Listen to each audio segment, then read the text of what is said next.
Baik, semuanya yang saya hormati, calon auditor halal, kita lanjut untuk materi SJPH ya. Sebentar, saya share screen dulu. Ya, dari sini ya. Ya. Nah, setelah kita verifikasi ya, verifikasi untuk data sertifikat halal dari ini sudah terlihat belum? Bentar. Sudah, Ibu. Sudah, Bu? Sudah, Bu, Sudah ya. sudah. Oke, baik. Jadi saya ulang ya, kan nanti Bapak Ibu akan memeriksa daftar bahan yang ada di pelaku usaha. Daftar bahan halal yang disusun oleh pelaku usaha itu nanti masuk dalam lampiran, biasanya lampiran kelima. Lampiran 5 daftar bahan halal. Nah, tugas Bapak Ibu adalah memastikan bahwa yang ada di dalam daftar bahan pelaku usaha tersebut, kalau itu bahan kritis harus wajib bersertifikat halal, sertifikat halalnya valid, gitu kan? Bukan data sertifikat halal yang tidak valid. Kalau tidak valid berarti harus dipertanyakan. Nah, sebelumnya berarti harus kita verifikasi dulu, benarkah ini? Di mana verifikasinya? Di websitenya BPJPH dengan mengetik bpjph.halal.go.id. Kalau itu produknya bahannya dari produk luar negeri atau produk impor, maka yang pertama kita pastikan LHLN yang mengeluarkan sertifikat halal dari produk atau bahan impor tersebut itu sudah MRA dengan BPJPH dengan ngeceknya di mana? Di websitenya BPJPH di data LHLN. Setelah itu baru kita pastikan memang masih ada masa berlaku dari sertifikat halal lembaga halal luar negeri tersebut. Itu ya. Nah, Bapak Ibu nanti ngeceknya itu di eh, manual SJPH dari pelaku usaha. Ya, nanti perlu waktu memang itu, apalagi kalau memang bahannya itu sampai ratusan. Nanti di saat audit visitasi, Bapak Ibu cek nanti apakah benar yang dibeli dan digunakan oleh pelaku usaha itu memang bahan-bahan yang sudah tercantum dalam daftar bahan halal. Nah, kalau misalnya Bapak Ibu ingin pastikan itu, maka Bapak Ibu harus cek di dokumen atau ini bukti catatan pembelian bahan baik itu berupa apakah itu bon, nota, kwitansi, PO, contoh label kemasannya, dan seterusnya. Dan kalau misalnya Bapak Ibu nanti di pelaku usaha itu mendapati bahan lain, misalnya ada minyak goreng yang didaftarkan minyak bimoli, yang didaftar bahan halal, tapi yang ada di gudang ada merek Sanko, ya berarti Bapak Ibu perlu untuk memberikan apa masukan kepada pelaku usaha untuk mencantumkan minyak goreng merek Sanko di daftar bahan halal di manual SJPH pelaku usaha. Ya, kalau misalnya tidak ada, Bapak Ibu perlu sarankan nih, misalnya ke SPPG ya, SPPG yang paling cepat berganti itu kan minyak goreng ataukah mungkin beras. Nah, jadi dimasukkan pada saat pendaftaran yang baru itu tidak hanya satu merek bahan saja. Misalnya minyak goreng A, minyak goreng B, minyak goreng C, atau mungkin beras A, beras B. Supaya apa? Supaya mereka ketika akan melakukan, ketika ada sesuatu kendala terkait bahan A, misalnya bahannya itu tidak ada di pasaran lagi atau tidak diproduksi lagi atau harganya naik signifikan, maka bisa menggunakan bahan alternatif merek B tanpa harus melakukan permintaan atau permohonan persetujuan penggunaan bahan baru terlebih dahulu ke BPJPH dan LBH. Itu ya. Tuh terkait itu. Nah, ini tadi yang sudah saya sampaikan, saya ulang lagi, ada dua kategori bahan. Bahan yang wajib bersertifikat halal. Yang pertama ada di KMA 748944 dan bahan positif list, yaitu yang di 1360. Jika memang ada bahan di luar KMA tersebut, 748 nggak ada, 944 nggak ada, di 1360 juga tidak ada, maka diperlukan dokumen pendukung lain, dokumen pendukung kehalalan bahan yang lain. Contoh di sini ya, ada namanya POKFI Facility Statement, surat pernyataan fasilitas bebas babi, harus dari perusahaan atau produsen langsung, bukan dari distributor atau supplier. Nah, Bapak Ibu bisa cek juga labelnya, disesuaikan apakah memang sesuai ataukah tidak gitu ya terkait dokumen-dokumennya. Ini contoh, contoh untuk eh, sertifikat. halal. Nah, kalau ini dokumen pendukung bahan ya. Mulai dari kiri ada sertifikat halal. Itu yang bergambar Garuda di atasnya itu adalah sertifikat halal dari BPJPH yang dikeluarkan atau diterbitkan oleh BPJPH. Yang tengah itu ada sertifikat halal luar negeri. Ini contoh dari Ivanka. Ivanka itu dari Amerika Serikat. Sudah MRA dengan BPJPH, jadi sudah aman. Yang perlu kita pastikan masa berlaku dan data-data yang ada di sertifikat halal dari Ivanka tersebut. Apakah sudah sesuai dengan bahannya ataukah tidak. Kemudian ada yang sebelah kanan ini adalah Certificate of Analysis yang dikeluarkan oleh laboratorium atau lembaga yang sudah terakreditasi dalam menganalisis produk. Ini contoh sertifikat halal dari Ivanka juga. Ini perlu dicek ya untuk informasi nomor dan masa berlaku sertifikat, informasi produknya sudah benar ataukah belum, informasi lokasi dan produsennya adakah. Oh, ini sudah ada ya, jelas ini ya. Sudah ada, ketentuan logo halalnya juga sudah ada. Nah, ini contoh dokumen pendukung bahan. Nah, ini terlihat di sini contohnya untuk daging impor, sertifikat halal untuk daging impor. Biasanya tertera nanti di sana ada lot number-nya, kapan disembelihnya, plan number, dan seterusnya. Ini kita sesuaikan, nanti kita cocokkan. Ini contoh pengadaan bahan, jadi ada PO, purchase order. Nanti kita bisa cek ini, bukti pembelian bahan termasuk di dalamnya PO. Jadi PO-nya sudah menyebutkan bahan yang dipakai, sudah sesuai ataukah belum. Nah, ini adalah contoh bukti penerapan pengadaan bahan baru. Jadi ada format surat permohonan persetujuan penggunaan bahan baru. Jika memang pelaku usaha ini sudah mendapatkan sertifikat halal, kemudian akan mengubah bahannya dengan merek lain misalnya, itu akan harus mengajukan permohonan persetujuan penggunaan bahan baru tersebut dengan menggunakan format surat berikut. Dituliskan nama bahannya, mereknya, kemudian dicantumkan terkait data sertifikat halalnya. Ini untuk contoh bukti atau dokumen pendukung kehalalan terkait spesifikasi bahan.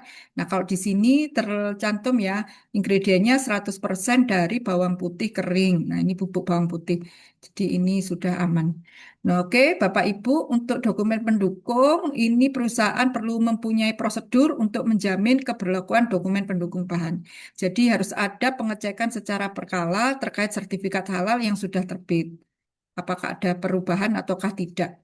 Kemudian selain daftar bahan halal yang Bapak Ibu periksa di dalam manual SJPH terkait kriteria bahan ya, itu ada namanya matriks bahan. Ini yang namanya matriks bahan atau daftar bahan yang digunakan untuk produk. Jadi tabelnya seperti ini. Ini untuk bisa memberikan informasi kepada kita apa bahan-bahan yang digunakan pada produk-produk yang didaftarkan. Misalnya ini saya contohkan dari rumah sakit ya, instalasi gizi rumah sakit. Ini memproduksi bubur-buburan. Bubur beneran atau bubur-buburan? Bubur ya. Jadi bubur halus biasa terdiri dari dicentang di sini tepung beras, susu lakton, garam cap daun, dan seterusnya. Pada saat audit halal, kita itu yang paling penting adalah mengetahui komposisi bahannya, bukan formulasinya. Gitu ya. Jadi catat itu Bapak Ibu, kadang-kadang formulasi atau resep itu memang apa namanya merupakan kerahasiaan ya dari perusahaan. Yang perlu kita tahu hanyalah komposisinya saja. Nah, kalau resep itu namanya gramasinya itu tidak termasuk. Nah, ini ya untuk validitas dokumen mendukung yang tadi sudah saya eh, sampaikan dan sudah dipraktekkan ya. Nah, oke, sekarang terkait kriteria yang ketiga setelah bahan adalah proses produk halal. Sebelumnya mohon izin nih saya untuk membahas ya, membahas untuk mana nih kok stop share-nya nih? Membahas untuk pertanyaan. Ada yang sudah terjawab, ada yang belum kayaknya tadi ya karena dari tadi kita diskusi. Untuk Pak Amir, apakah bahan pangan dalam produk program MBG sudah ada sertifikat halal? Ya, itulah Pak, tadi yang sudah saya sampaikan, semua bahan yang digunakan termasuk di SPPG itu harus sesuai ketentuan. Jika memang bahannya bahan yang wajib bersertifikat halal, bahan kritis, maka harus bersertifikat halal, gitu ya. Termasuk tadi daging ayam, karena itu bahan sangat kritis ya, daging sapi ataukah yang lain gitu ya. Kecuali bahan positifis misalnya MBG-nya menggunakan sayur, buah segar, nah itu tidak perlu. Bumbu-bumbu segar, bumbu rempah-rempah itu tidak perlu bersertifikat halal. Tergantung kategori bahannya Pak Amir. Pak Amir lagi bertanya, sertifikat halal bagi pelaku usaha antara dorongan iman dan kebijakan. Jika pelakunya non-Muslim bagaimana ya? Jika pelakunya non-Muslim tidak apa-apa. Pelaku usaha non-Muslim tidak apa-apa, Pak. Yang menjadi ketentuan Muslim itu adalah penyelia halalnya. Jadi penyelia halal itu wajib Muslim. Pelaku usaha itu tidak wajib Muslim. Gitu. Karena ini mandatori, jadi meskipun pelaku usahanya muslim atau non-muslim ya wajib mendaftarkan sertifikat halal produknya jika memang masuk kategori produk yang wajib bersertifikat halal sesuai KMA 748 dan 944. Bu Tresa, terkait wajibnya pelaku usaha bersertifikat halal, apakah ada regulasi untuk pelaksanaan monitoring? Oh ini ya tadi saya ditanyakan ya, sudah terjawab ya. Monitoringnya namanya Ya, surveillance 4 tahun sekali ya. Kalau oke. monitoring internal itu namanya audit internal yang nanti akan Bapak Ibu periksa. Sudah dilakukan oleh belum ataukah belum oleh pelaku usaha. Bu Mega, bertanya, Ibu, maaf, pertama masih belum terjawab. Oh, untuk kriteria apa saja yang membuat nomor registrasi halal berubah dan tidak berubahnya, Bu? Jika ada peraturannya, boleh referensinya. Nah, ini peraturannya ada di KMA tadi. KMA, coba saya share ya. KMA misalnya nih ya, KMA 748. Mana KMA-nya? Oke, ini ya. Jadi Bapak Ibu perlu dipahami eh, apa namanya ini KMS 4 ya. Jadi perlu dipahami satu jenis produk itu untuk satu sertifikat halal. Oke ya. Nah, jenis produk itu klasifikasinya ada di mana? Klasifikasinya ada di sini KMA 748 dan KMA 944 ya. Jadi untuk satu jenis produk ini itu untuk satu sertifikat halal. Kalau memang yang didaftarkan itu jenis produknya yang lain, tidak dalam satu klasifikasi, ya berarti nomor sertifikatnya akan bertambah gitu ya. Itu Bu siapa? Bu Mega ya? Bisa dipahami, Bu? Bisa, Bu. Tapi Masih bingung. saya mau tanyanya seperti ini, Bu. Misal di kosmetik, Bu, kan eh, ada beberapa, karena kan kalau misalnya di Makon itu ada beberapa ya, Bu. Misalnya dari eh, beberapa nama ya, Bu. Misalnya nama produk A, B, C, terus dia ada bentuknya krim, terus serum. Apakah dia satu nomor sertifikat seperti itu, Bu? Ya, jadi Dan jika misalnya ada penambahan itu, apakah dia akan jadi berubah nomor sertifikatnya atau bagaimana, mm-mm. Bu? Ya, jadi kalau misalnya dalam satu jenis produk yang ada misalnya ada pengembangan nih, jenis produknya misalnya yang paling atas ini aja ya, jenis produknya susu dan analognya gitu. Klasifikasinya 1.1 susu cair dan produk susu. Ternyata ada penambahan varian baru yang dari yang pertama didaftarkan itu hanya rasa coklat sama vanila. Ternyata mau ada pengembangan rasa stroberi gitu ya. Maka itu adalah pengembangan produk baru yang berubah adalah lampiran duanya. Untuk nomornya tidak berubah karena masih satu jenis produk. Itu ya, Bu ya. Kalau misalnya ini yang paling ekstrim lah, kosmetik kemudian punya usaha lagi, misalnya usahanya adalah restoran. Nah, itu kan ada dua jenis produk yang berbeda. Satu produk kosmetik, satu restoran. Makanan, minuman dengan pengolahan. Nah, kalau ada dua jenis produk ini, berarti ya pasti akan bertambah sertifikat halalnya harus dengan sertifikat halal yang dengan nomor yang baru. Itu ya, Bu ya. Bisa dipahami? Jadi ini tergantung jenis produknya yang masuk, jenis produk klasifikasi produknya kita konfirmasinya di KMA. KMA-nya, KMA 944 dan atau KMA 748. Mana KMA? Ini, ya. Begitu ya, Bu. Bu siapa tadi ya? Aduh kok lupa terus saya. Astagfirullah, Bu. Hmm, Bu Mega, astagfirullah. Bu Mega, bagaimana? Sudah bisa dipahami, Bu? Baik, Bu. Eh, Oke, bisa, kita Bu. lanjut ya. Ya. Kalau misalnya nih, Bu, kan ada nih kayak sertifikat halalnya. Ya, Bu. Jadi gini, Bu. Misalnya sertifikat halalnya itu eh, pas kita beli itu dia masih belum expired date ya, Bu.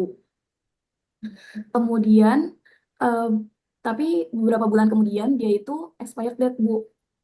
Dan sedang proses itu bagaimana ya, Bu? Apakah itu sertifikatnya masih bisa diterima, Bu?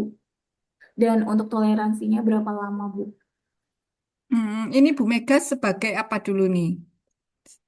Konteks pertanyaannya Bu Mega sebagai apa? Eh, Sebagai konsumen. Iya, kalau Mega sebagai konsumennya, Bu. Ya, misalnya kita beli kosmetik gitu ya. Terus kemudian Iya, Bu. sertifikat halalnya sudah habis masa berlakunya. Itu begitu. Iya, Bu. Jadi, misalnya Mega jadi produsen ya, Bu. Oh, produsen ya. Mega jadi produsen. Kemudian, kan ada beberapa dalam satu produk, misalnya tadi bubur ya, Bu. Dalam bubur itu kan ada tepung A, tepung B, tepung C ya, Bu. Mm-mm, Kemudian tepung A itu dia masih sertifikat halalnya masih berlaku, Bu. Tapi di mm-mm, tepung B dia sudah habis masa halalnya, Bu, sertifikat halalnya. Misalnya di 1 bulan minus 1 bulan gitu, Bu. Itu apakah mm-mm. masih bisa terpakai, Bu? Masih Bisa ya, digunakan. ya masih bisa Jadi, digunakan bahan baku itu dan dia lagi proses misal, Bu. mm-mm. Jadi sebenarnya kalau memang sertifikat halal, berarti ini dari luar negeri ya, sertifikat halal luar negeri ya, karena ada masa berlakunya ya. Iya, Bu. Iya, Misalnya sertifikat kalau luar negeri.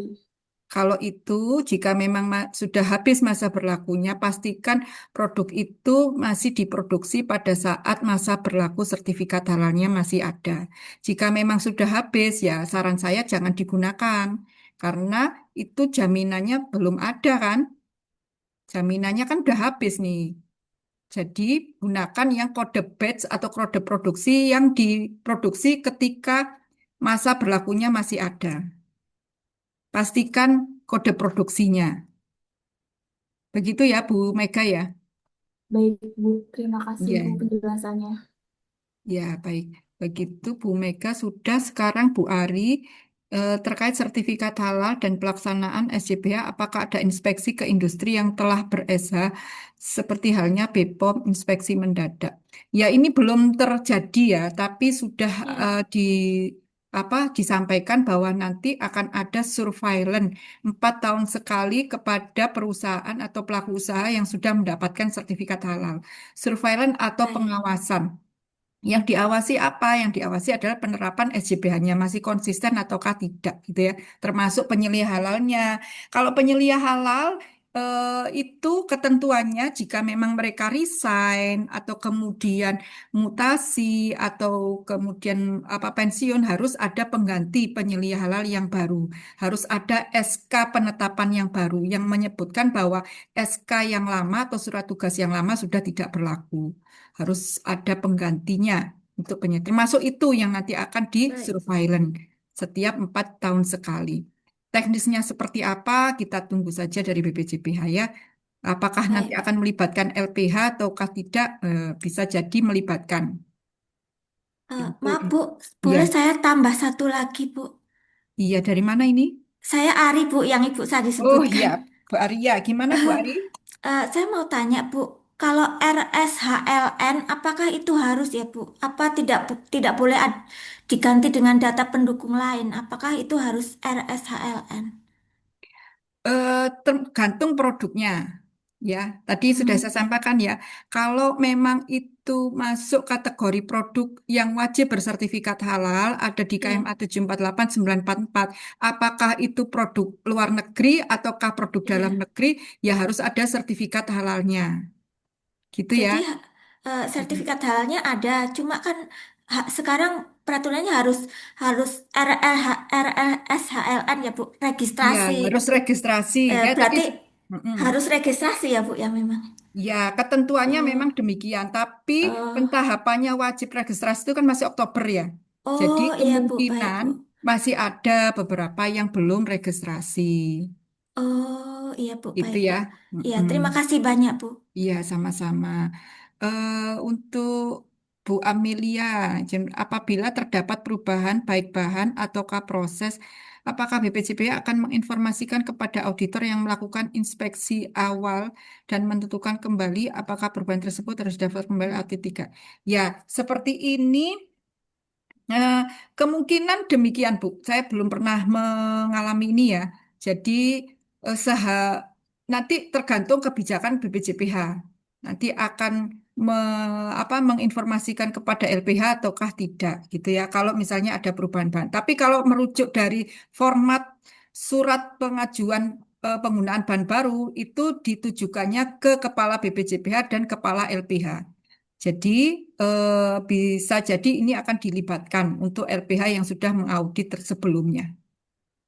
Itu. Kemudian kalau untuk registrasi apa resertifikasi ulang ataukah tidak itu nanti verifikator yang akan mengverifikasi terlebih dahulu karena kan pengajuan pengembangan apakah itu baru ataukah pengembangan untuk produk itu masuknya di si halal dan ketika di si halal masuk dokumennya itu nanti ada petugas verifikatornya. Jika memang lanjut ya berarti akan dilanjutkan ke LPH. Baik, Ibu izin bertanya satu lagi, Bu, Ya, terkait ya. lanjutannya. Ini Kalau dari siapa ini? untuk Dari? Amelia, Bu, yang tadi bertanya.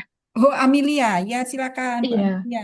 eh, kalau misalnya pelaporan internal audit itu tuh hanya ke BPJPH aja atau sebagai LPH kami nanti diteruskan juga ya, Bu ya?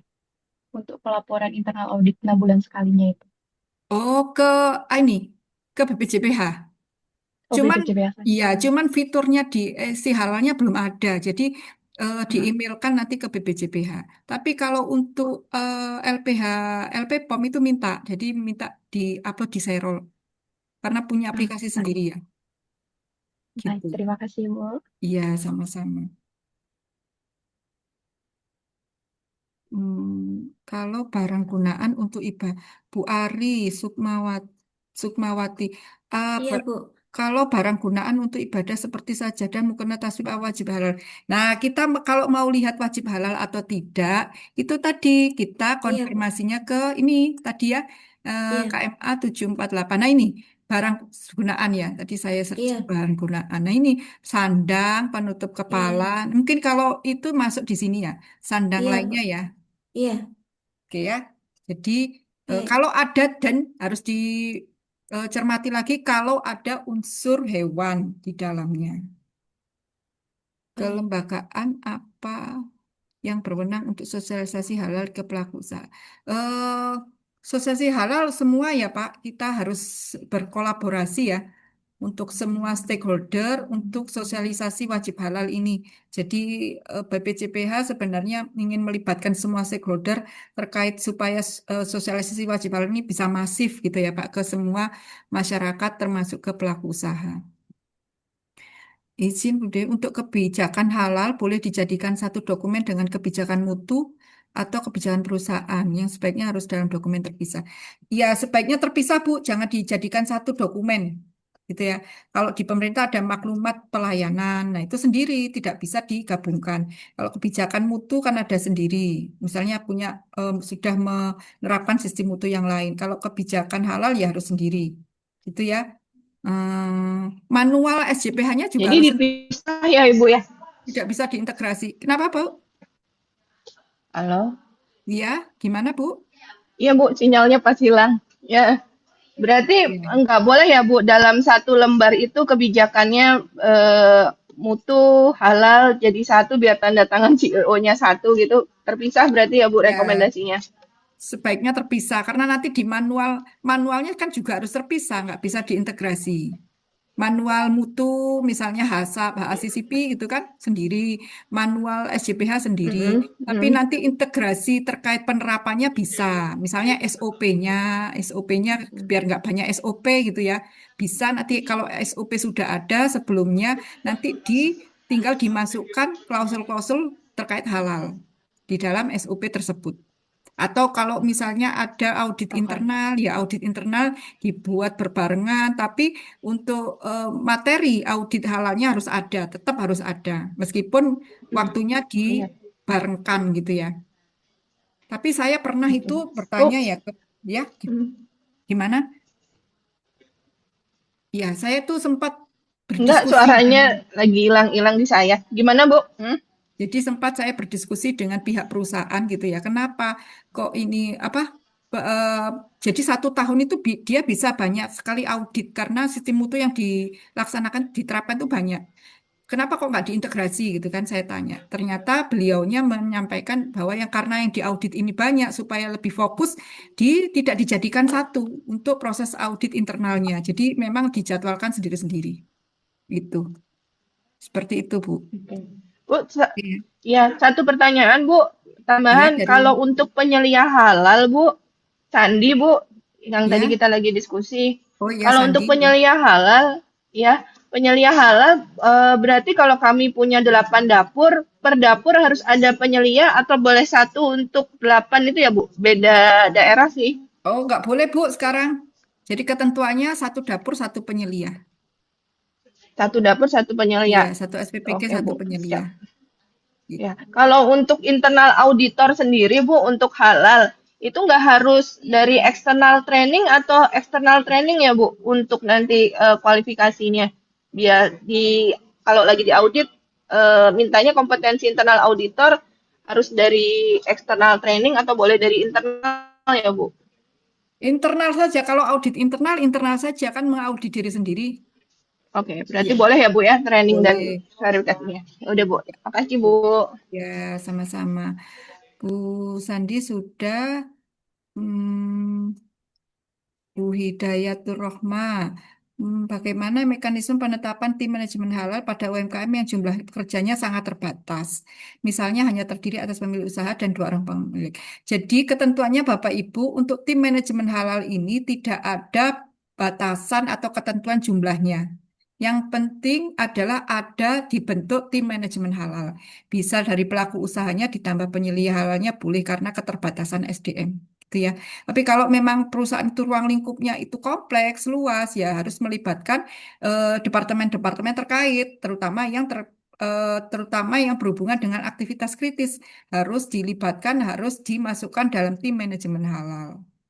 Gitu ya. Bolehkah non-Muslim? Boleh. Yang wajib Muslim hanya penyelia halal. Tapi kalau tim manajemen halal boleh non-Muslim juga. Cuman aturannya atau sebaiknya untuk tim manajemen halal karena harus tahu tugas dan tanggung jawabnya harus sudah mengikuti pelatihan, apakah itu pelatihan internal atau boleh pelatihan eksternal halal gitu ya. Karena yang nanti di tugas tanggung jawabnya kan mereka akan menerapkan eh, proses produk halal atau menerapkan SJPH. Bu, Pak Arya, apakah seluruh tim manajemen halal pada suatu unit usaha harus memiliki sertifikat pelatihan penyelia halal? Oh iya, ini ya pertanyaannya. Tidak, Pak. Yang perlu memiliki sertifikat pelatihan penyelia halal itu hanya penyelia halal saja, gitu ya. Baik, Bu. Izin menambahkan pertanyaan, Bu. Iya, Pertanyaan ini terkait yang tadi tentang bahan ya. Salah satu persyaratan bahan untuk PPH ini memenuhi syarat keamanan dan kesehatan.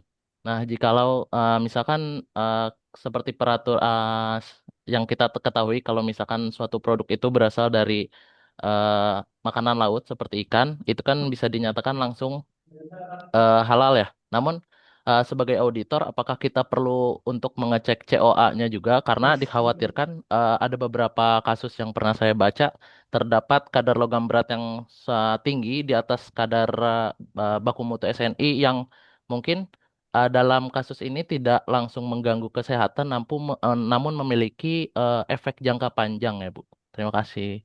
iya baik. Jadi Bapak Ibu, betul ya Pak Sandi ya. Pak Sandi ya tadi ya? Arya, Pak. Pak Arya, Bu. Arif, Iya, Pak Arya, Arif, Bu. Arya, Arya. Bu. Iya, Bu. Oh Arya, baik. Ini saya terus kok Ari. Pak Arya, betul ya. Jadi kalau misalnya melakukan audit, itu justifikasinya adalah berdasarkan kemampuan atau kompetensi Bapak Ibu di bidang masing-masing, kan gitu. Nah, kalau misalnya bidang pangan, Bapak Ibu punya kompetensi dan bisa menganalisis bahwa memang bahan ini berbahaya, halal memang halal, tapi kayaknya ini dosisnya melebihi atau ada kadar logam beratnya tadi ya. Nah, itu bisa menjadi bahan pertimbangan Bapak Ibu dan harus dimasukkan dalam laporan. Nah, harus dilaporkan kepada Komisi Fatwa pada saat menyusun laporan. Ditulis yang harus ditulis dan disampaikan yang sebenarnya sesuai dengan kompetensi Bapak Ibu yang sudah ketahui gitu ya. Nah, ini sebagai laporan ke Komisi Fatwa, nanti Komisi Fatwa MUI lah yang akan memutuskan. Gitu ya, Pak ya. Baik, Apakah Bu. itu Berarti pakai bahan tambahan pangan yang dosisnya berlebihan, ataukah mungkin ada itu tadi logam beratnya, seperti itu. Karena halal dan toyib ya gandengannya, nggak bisa baik, Bu. apa. Berarti sebagai auditor kita memiliki kemampuan atau berhak untuk cek COA-nya juga ya, Bu. Walaupun misalkan bahan bakunya sudah dinyatakan halal gitu, Bu. Iya, nanti Bapak harus tahu titik kritisnya ya. Kalau memang ini Bapak apa namanya meragukan meragukan keamanan pangan dari bahan tersebut bisa nanti diminta. Tergantung dari analisis Bapak nanti di lapangannya. Baik, Bu. Terima kasih. Iya, sama-sama Pak. Air juga demikian ya, Bapak Ibu ya. Air juga perlu keamanan pangan terkait air. Kalau misalnya di SPPG gitu ya kan, itu airnya biasanya kan untuk LHS-nya sudah harus diuji. Nah, minta itu meskipun itu tidak terkait halal ya, sudah pakai air sumur positifis. Tapi kalau SPPG kan sudah punya sertifikat layak hygiene, itu kan memang sudah harus diuji airnya. Itu juga diminta nanti. eh, Pak Eka, Ibu Eka, bagaimana Pak Eka ya, Pak Eka, bagaimana jika supplier tidak mau memberikan rincian komposisi resep? Ada kemungkinan di lapangan produsen barang sering merahasiakan formula produk dengan alasan bumbu rahasia. Padahal auditor butuh kejelasan komposisi. Baik, Bapak Ibu, untuk bahan yang perlu dipastikan jika memang itu bahan kritis bersertifikat halal. Kalau sudah ada sertifikat halalnya, tidak perlu double check. Bapak Ibu nggak perlu repot-repot double check nanti ini seperti apa resepnya bagaimana tidak perlu. Itu ya. Jadi apa namanya? Yang kita perlu pastikan adalah bahan ini sudah jelas kehalalannya dibuktikan dengan sertifikat halal dari bahan tersebut. Itu ya Pak Eka Wahyudi ya. Siap, Bu. Oke, nggak perlu repot-repot double. Pak Amir, ternak dan ikan di pasar tradisional bagaimana monitoring keamanan dan kehalalannya? Biasanya jika produk habis, biasanya diberikan pengawet berbahaya. Nah, ini sama seperti yang tadi ya, senada dengan pertanyaan yang di atas tadi terkait keamanan pangan. Kalau mutu itu sebenarnya keamanan pangan secara mutu itu masuknya sebenarnya ranahnya ke BPOM, tapi kalau halal baru ke sertifikat halal. Izin edar ya ini izin edar. Nanti tapi karena kita memang halal dan toyib, halal dan baik dan kita juga mempunyai harus bisa juga menganalisis apakah ini aman untuk dikonsumsi atau tidak. Nah, itu bisa jadi tambahan catatan ketika menyusun laporan audit. Pak Bu Marda, apabila suatu produk impor belum memiliki sertifikat halal diakui oleh BPJPH, apakah produk itu tetap digunakan berdasarkan pengujian laboratorium, misalnya melalui pemeriksaan kandungan DNA? Bu, jadi begini, kalau untuk produk impor ataukah produk dalam negeri, pastikan dulu apakah itu masuk kategori produk yang wajib bersertifikat halal. Kalau memang ada di KMA 748 dan 944, ya berarti tidak bisa dengan menggunakan dokumen pendukung lain, gitu ya.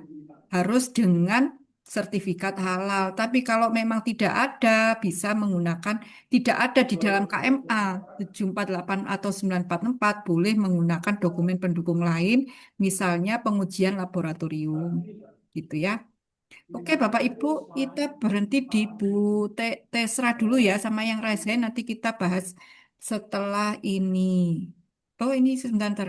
Nanti saya berhenti di pukul 15 aja deh. Nah, ini biar ada eh, tandanya.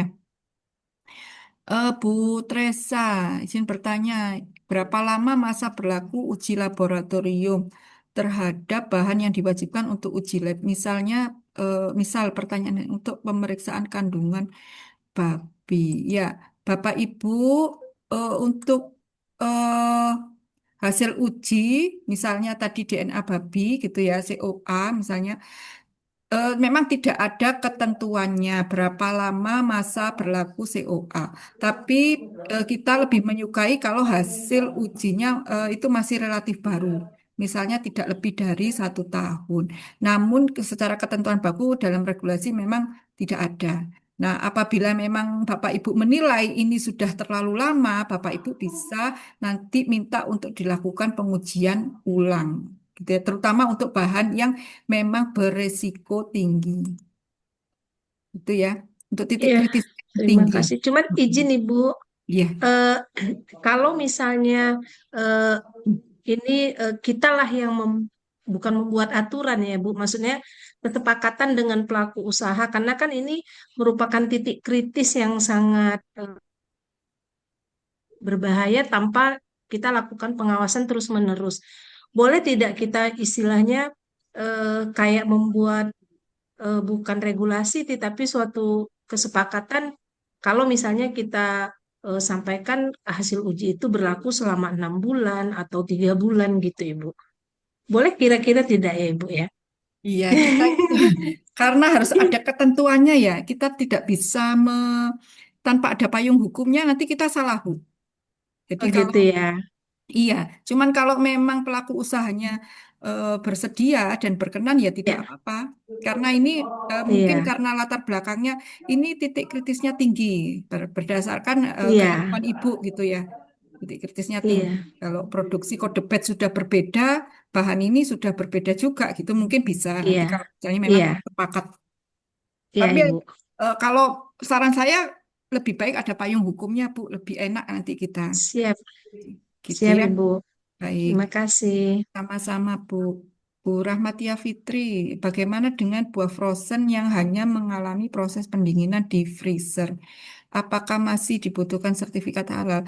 Ya, untuk pendaftaran sertifikat halal itu nanti kan pelaku usaha atau kan misalnya punya usaha nih, punya usaha pembekuan buah gitu ya. Buah itu kan positif list gitu ya. Tapi ini ada perlakuan penyimpanan di frozen dibekukan. Nah, ini nanti didaftarkan saja ke apa si halal atau ke BPJPH. Nanti kalau misalnya kan di filter nanti ini perlu sertifikat halal ataukah tidak. Kalau misalnya memang tidak perlu maka akan ditolak. Itu Bu. Tapi kalau dilihat di ininya di apa namanya KMA-nya ya. Coba kita buka KMA gitu ya. KMA 748 untuk eh, buah misalnya buah ya. Buah. Oh ini nah ini ya 1360 buah. Nah ini yang di depan ini di atas. Kalau dari definisinya, kalau memang itu bahannya berasal dari alam, dalam ini mungkin buah atau dari tanaman atau tumbuhan gitu ya, tanpa ada proses pengolahan atau diolah saja secara fisik dan tanpa adanya penambahan gitu ya, maka tambahan apakah itu bahan tambahan, bahan penolong atau bahan lain, maka itu jadi positif list, tidak perlu bersertifikat halal. Tapi kalau memang dari tumbuhan atau memang dari tanaman atau buah yang kemudian ada proses pengolahan atau kemudian ada diolah secara fisik, ada pemotongan, ada pengemasan dan seterusnya, dan mungkin juga ada bahan tambahannya, itu perlu bersertifikat halal. Nanti filternya dari verifikator BPJPH ya. Itu ya, Bu Rahmatia. Ya, baik Bu, sudah paham. Terima kasih Bu. Iya, sama-sama. Oh, kita berhenti yang di pukul 15 ya, Bapak Ibu. Ya maksudnya pertanyaan di buku 15 Pak Abdul Syak Mustafa. Oke, kita lanjut ke materi. Saya izin buka slide-nya lagi. Nah, kita sampai di setelah kriteria satu komitmen tanggung jawab, kriteria dua bahan, kita ke kriteria ketiga proses produk halal. Apa yang diatur dalam kriteria yang ketiga, gitu ya, proses produk halal. Secara definisi, proses produk halal atau PPH, jangan salah ya Bapak Ibu, PPH itu proses produk halal. Saya pernah nanya ini di apa penyelia sih pelatihan penyelia.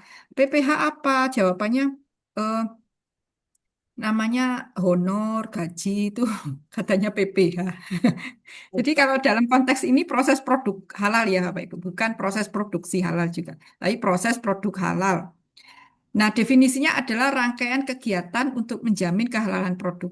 Yang ini mencakup penyediaan bahan, pengolahan, penyimpanan, pengemasan, pendistribusian, penjualan sampai penyajian. Ada 7 kegiatan PPH. 7 kegiatan proses produk halal. Kenapa ini harus diperhatikan? Karena titik kritis kehalalan produk itu tidak hanya pada bahan, tapi juga bisa dari prosesnya. Mungkin pada saat penyediaan bahan ini sudah lolos nih dari titik kritis, ya.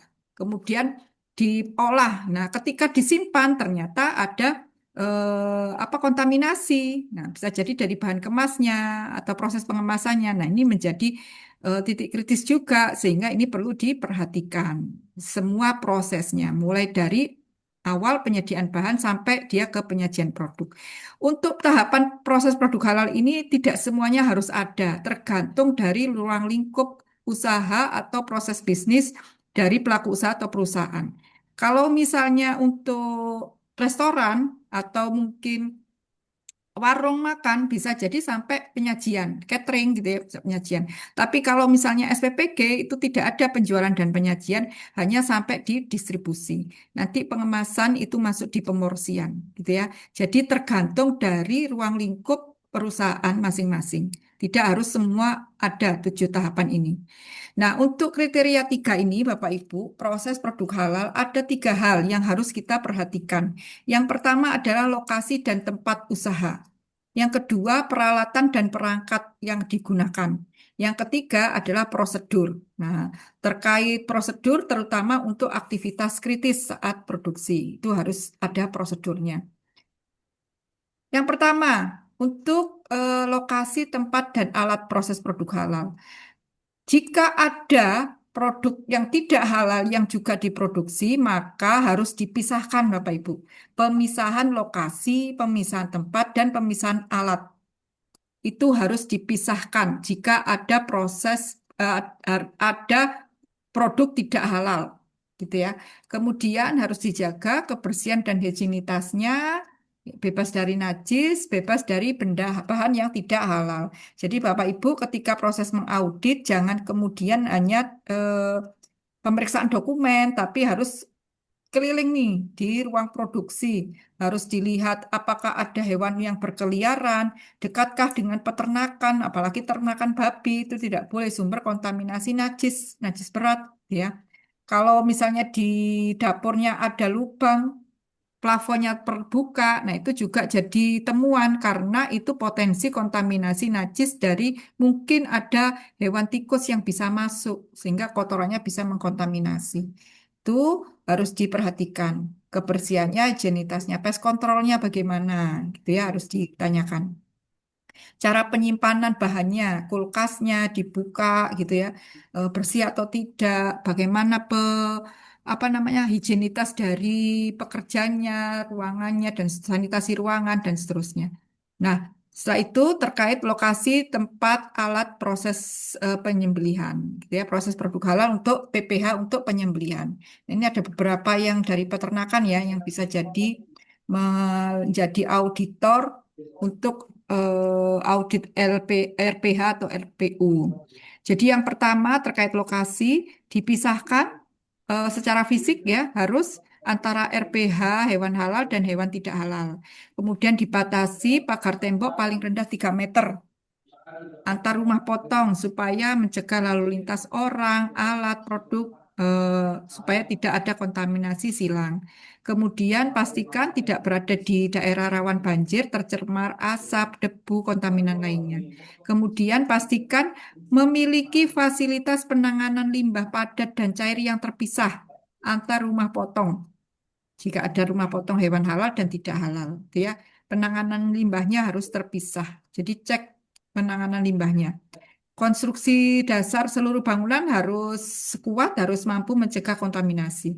Kemudian pastikan Bapak Ibu harus memiliki RPH atau RPU harus punya pintu terpisah pintu yang masuknya hewan potong yang masih hidup dengan keluarnya karkas atau daging. Jadi kayak sistem mutu yang lain juga terpisah ya antara bahan dan produk itu pintunya harus terpisah, tidak boleh bersama karena ini cross kontaminasi. Kemudian terkait tempat, jika ada penyembelihan hewan halal dan tidak halal, maka seluruh tempat untuk aktivitas mulai dari penampungan hewan, penyembelihan, pengulitan, pengeluaran jeroannya, kemudian penanganan karkas atau pelayuan daging, pendinginan, sarana penanganan limbahnya itu harus terpisah, tidak boleh bersama.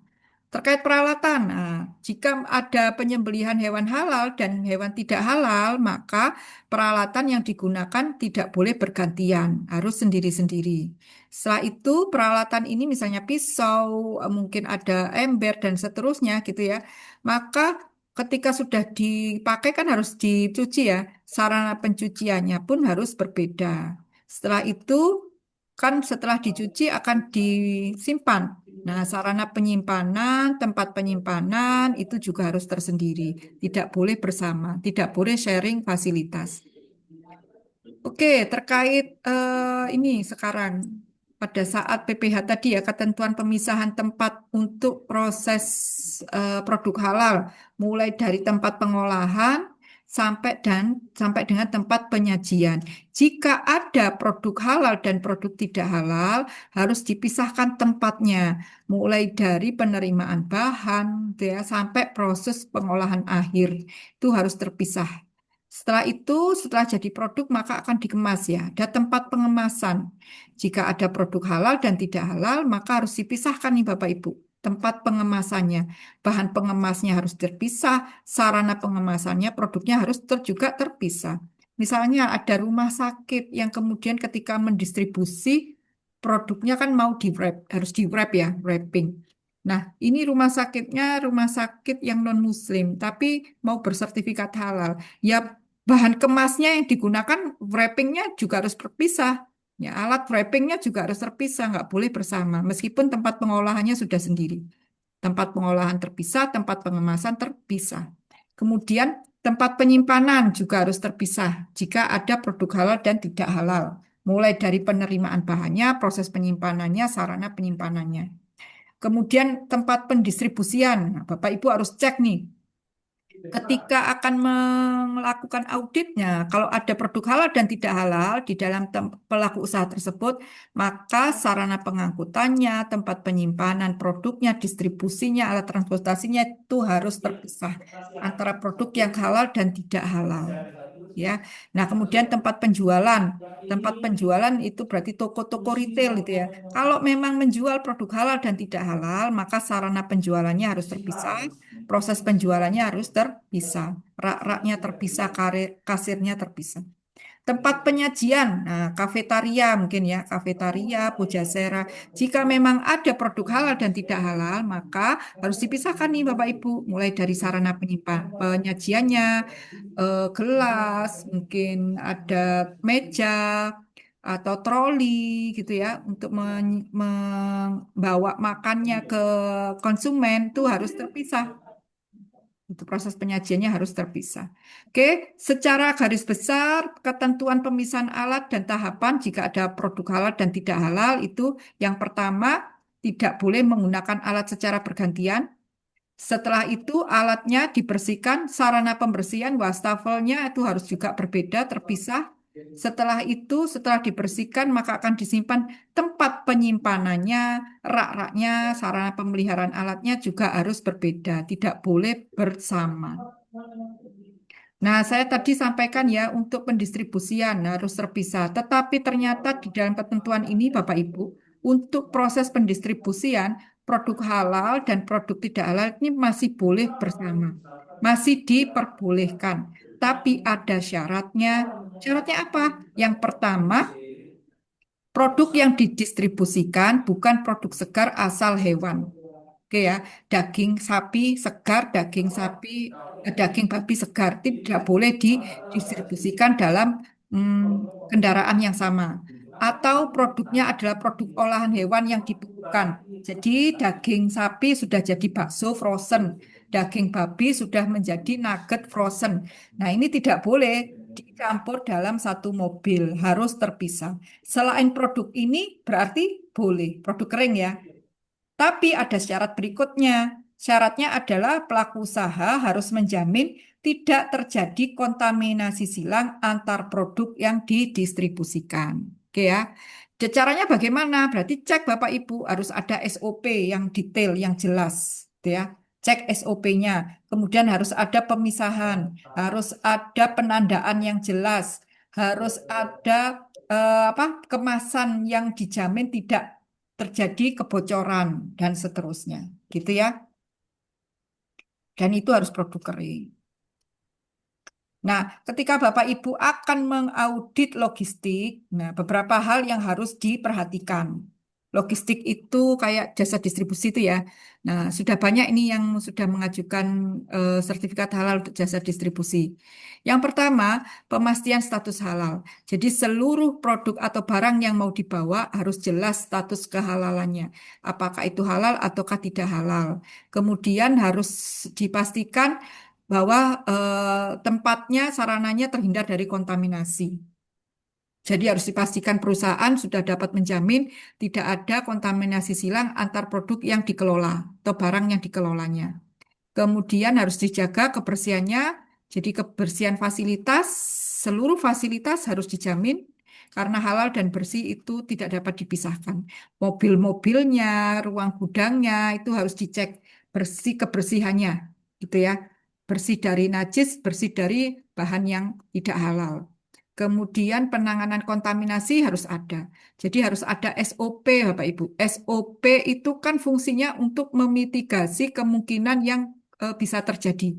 Apakah itu terkait kondisi yang tidak ideal ataukah ideal? Itu harus diatur dalam SOP. Jadi kalau mengaudit untuk logistik, minta semua SOP-nya, review SOP-nya. Karena kesalahan bisa saja terjadi. Perusahaan harus bisa menangani keadaan yang tidak ideal. Misalnya nih, ketika dropping barang, mau mengirim barang gitu ya.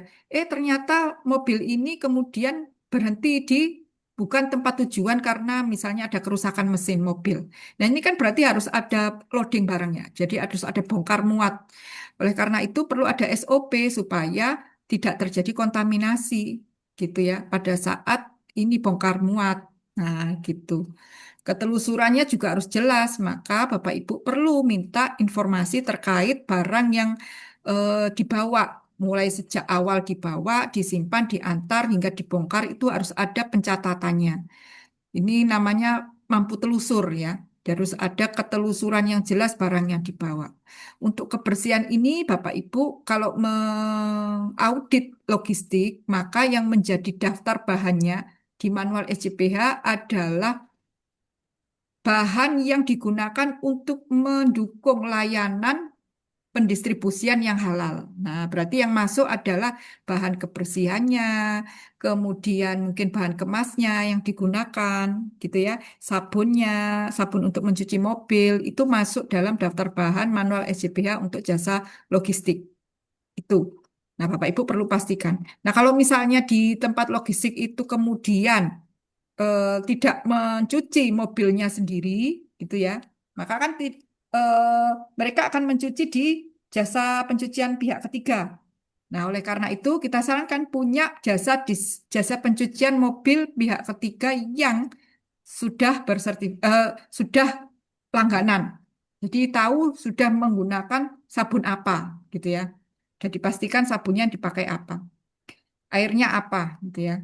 Cara pencuciannya bagaimana? Tapi kalau misalnya memang tidak punya langganan atau kalau misalnya SOP-nya adalah mobil dicuci ketika terkontaminasi najis atau terkontaminasi bahan haram gitu ya. Misalnya nih di tengah jalan, maka dimanapun harus segera dicuci. Dicuci di tempat terdekat.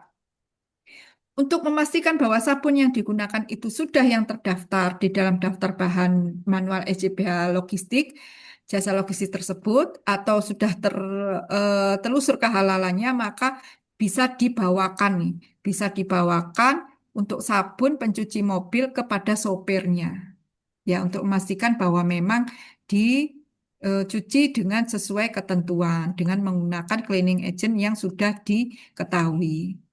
Gitu ya. Nah, peran auditor halal dalam logistik ya Bapak Ibu perlu memverifikasi semua aspek rantai pasok, harus sesuai dengan prinsip-prinsip halal, identifikasi semua potensi resiko kontaminasi ya Bapak Ibu.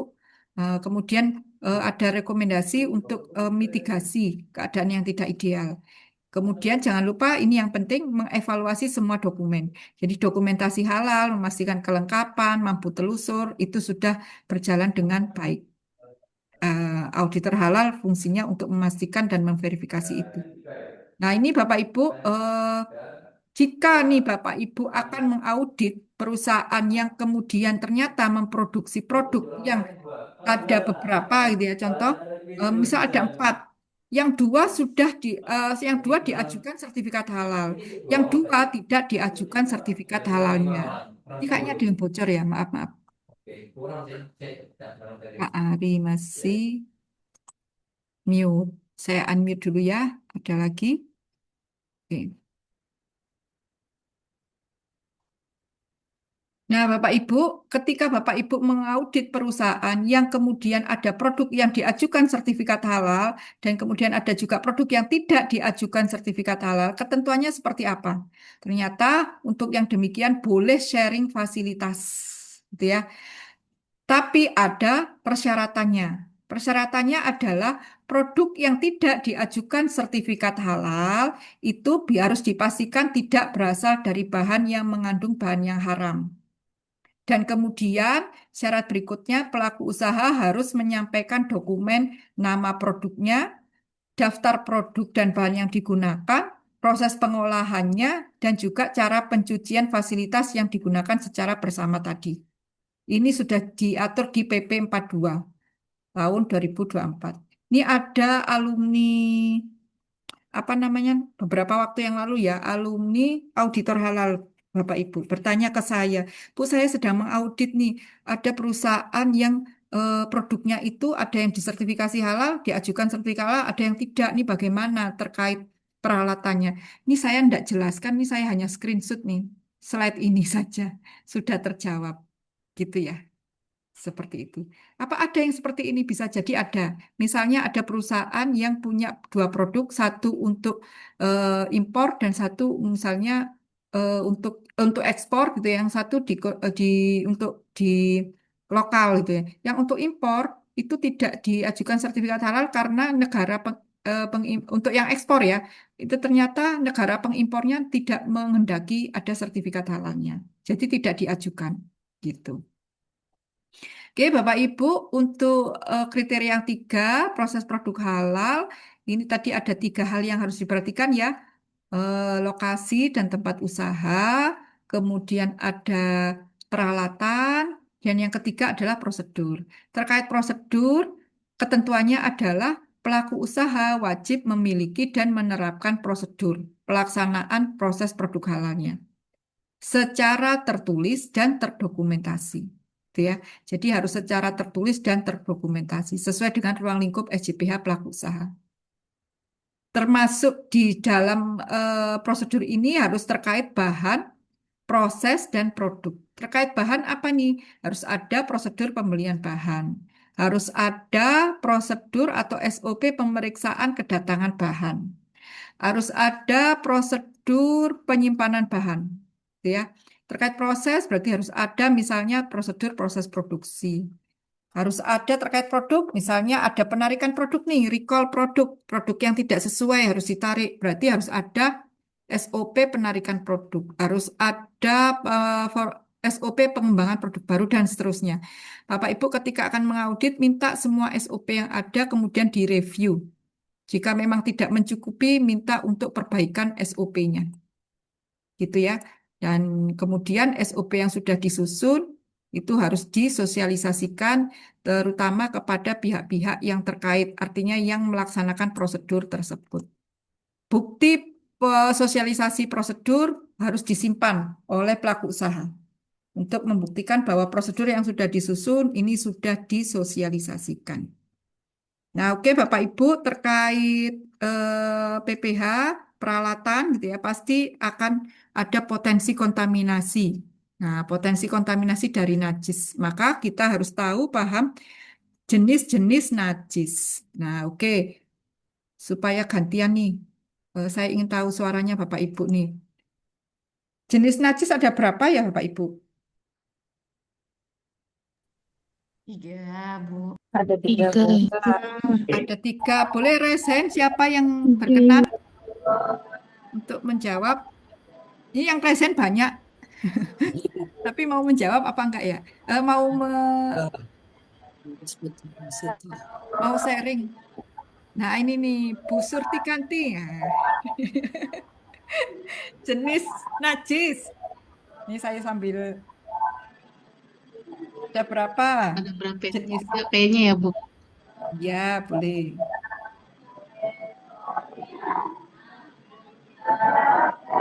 Najis Mugalazo ini kalau yang saya baca di sini Najis Mugalazo, Mutawasito sama apa ya satu lagi? Oh, 2 ya kalau di sini. Sebenarnya saya resen ini bertanya Bu, mau bertanya Oh, gitu yang bertanya tadi. ya, ya. Oke, oke. Ada yang mau Iya, sharing apa?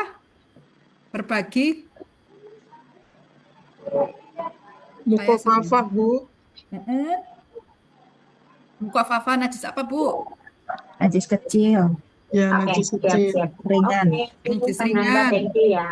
Oke. Terus setelah najis ringan ada najis apa lagi? Kenapa tuh? Mutawasito. Mutawasito, Mutawasito, najis sedang.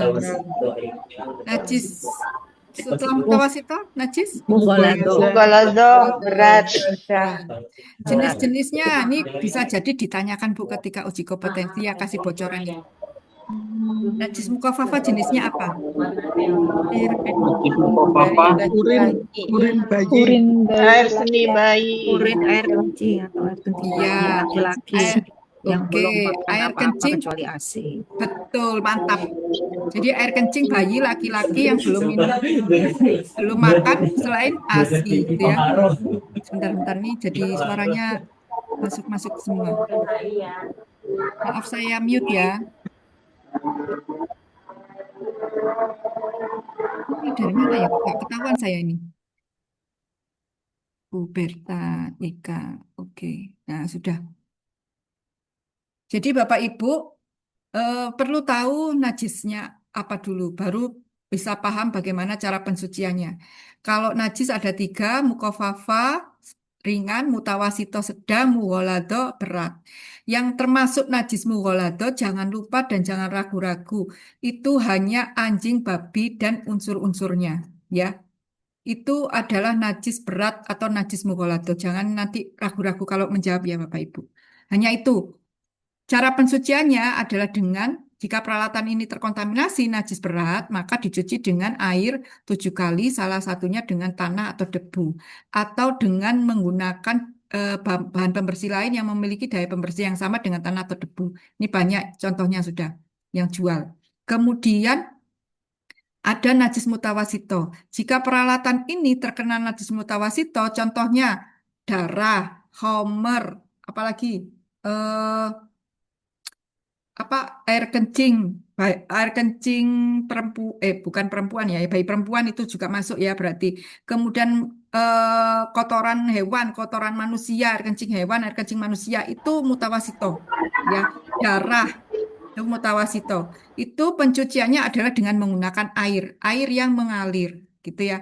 Nah, kalau misalnya ada alat produksi yang kemudian ketika terkena najis mutawasito, Bapak Ibu, nah setelah itu dibersihkan dengan air ini akan rusak.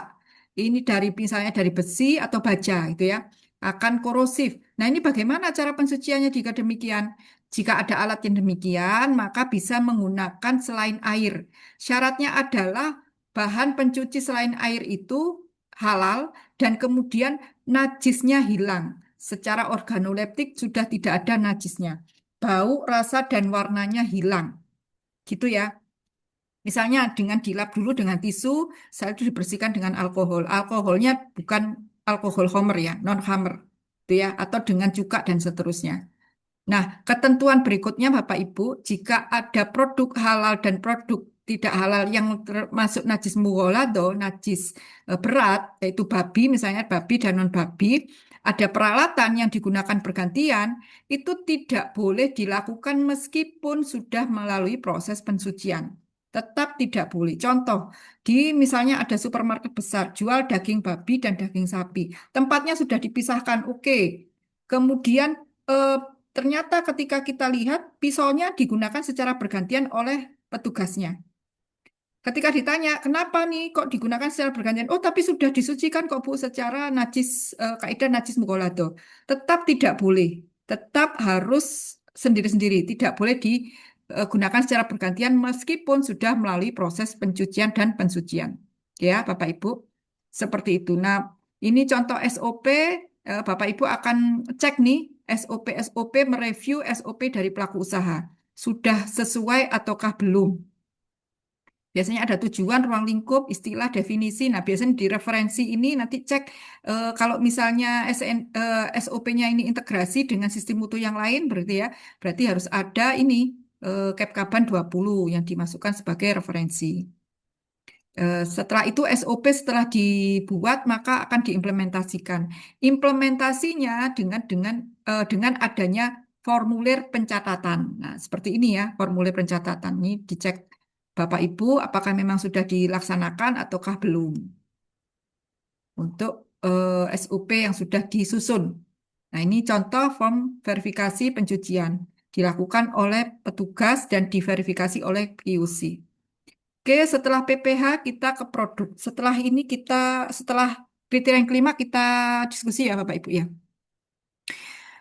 Kriteria yang keempat produk. Nah, kriteria yang keempat produk apa nih yang menjadi ketentuannya? Ya, jadi Bapak Ibu produk yang dihasilkan dari pelaku usaha ini harus dihasilkan dari bahan yang halal, diproses secara syariat Islam, artinya menggunakan peralatan fasilitas produksi mulai dari sistem pengemasannya, produknya, penyimpanan produknya, distribusi produknya, ini tidak boleh berkontaminasi dengan bahan yang tidak halal. Pastikan Bapak Ibu produknya aman untuk dikonsumsi. Nah, ini yang tadi ya keamanan pangan. Jadi pastikan produk yang diproduksi oleh produsen atau pelaku usaha ini aman untuk dikonsumsi. Setelah jadi produk, ada 3 hal yang harus kita perhatikan juga. Yang pertama, bentuk produk. Yang kedua, karakteristik atau profil sensori dari produk. Yang ketiga, nama produknya.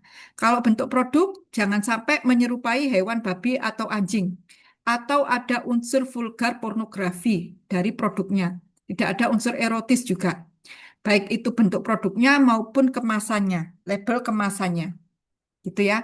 Kemudian karakteristik profil sensori jangan sampai memiliki kecenderungan apakah itu baunya, rasanya, aroma dari produk itu yang mengarah pada produk haram atau yang dinyatakan haram berdasarkan ketentuan fatwa. Misalnya nih minuman ini nggak ada hamernya ya, kok bau minuman keras gitu ya. Itu juga tidak bisa disertifikasi.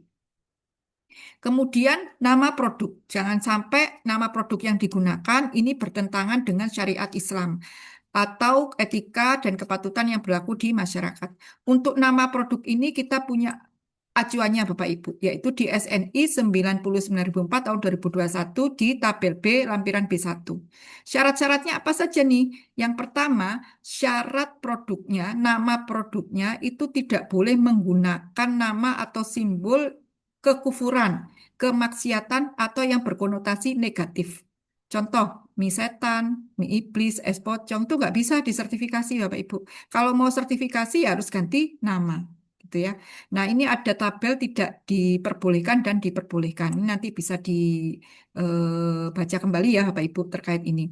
Kemudian persyaratan kedua, jangan sampai produknya menggunakan nama atau benda yang diharamkan. Kalau nama benda yang diharamkan, Homer misalnya. Nah, khomer itu kan haram ya, najis mutawasito. Itu ada produk namanya root beer. Nah, birnya itu berkonotasi khomer, tidak bisa digunakan nama tersebut. Es krim rasa rum raisin. Nah, rumnya itu berkonotasi khomer, nggak bisa dipakai namanya. Atau kemudian bacon. Bacon itu konotasinya babi panggang. Nah, ini berkonotasi hewan yang diharamkan. Tidak bisa digunakan. Bagaimana dengan bir peletok? Nah, kalau bir peletok masih boleh karena ini minuman tradisional yang sudah familiar di masyarakat dan tidak mengandung bahan haram. Bakso, bakmi, bakpia juga demikian. Ada nama bak tapi diperbolehkan karena ini sudah familiar di masyarakat dan tidak mengandung bahan haram. Roti buaya juga demikian. Nah, untuk bentuk, nah jangan sampai bentuknya itu menyerupai hewan babi atau anjing. Atau ada unsur-unsur yang berkonotasi ke kekufuran, kemaksiatan gitu ya. Itu harus ganti bentuk produk. Kemasan, nah jangan sampai ada desain kemasan, tanda, apakah itu simbolnya, logonya, namanya, gambarnya yang bertentangan dengan syariat Islam. Nanti kalau mendapat yang seperti itu, minta untuk diganti desain kemasannya kepada pelaku usaha. Kemudian jangan sampai ada menggunakan bahan kemas yang mengandung bahan halal ya Bapak Ibu. Jadi sekarang sudah banyak bahan kemas yang sudah bersertifikat halal. Bagaimana kalau untuk produk repack atau relabel? Apakah dapat diajukan sertifikat halal? Jawabannya boleh. Tapi syaratnya produk yang di repack atau yang di relabel itu sudah bersertifikat halal BPJPH. Atau produknya itu merupakan produk positif list, produk yang dikecualikan dari kewajiban sertifikat halal. Terkait pengemasan, nah Bapak Ibu kalau sudah mendapati produk kemudian dikemas, pastikan kemasannya itu tadi ya ada labelnya. Nah, pencantuman label ini Bapak Ibu itu jika memang sudah mendapatkan sertifikat halal.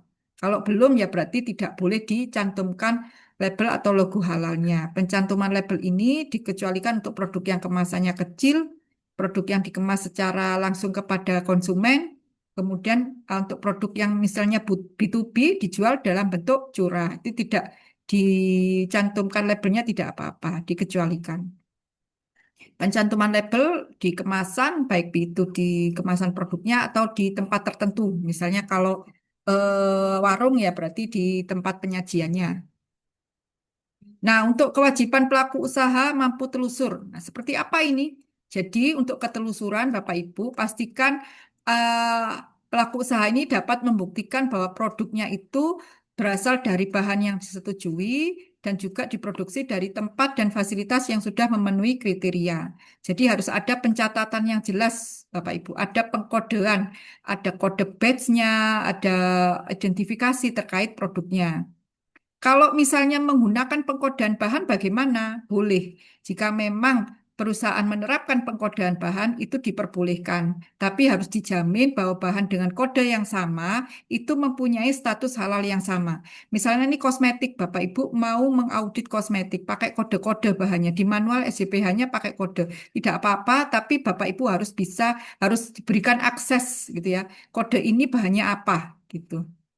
Nah, Bapak Ibu, terkait produk yang tidak memenuhi kriteria halal, saya ingin bertanya, jika misalnya ada perusahaan sudah menerapkan SJPH, apakah masih ada kemungkinan memproduksi atau menghasilkan produk yang tidak halal? Enggak sih, Bu. Ada kemungkinan.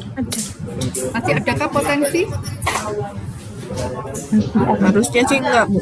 Harusnya enggak. Tapi masih ada tidak Masih, potensinya? Bu. Masih. Siapa yang menjawab masih Ada, nih? Bu. Masih, Bu. Ya, bisa dijelaskan?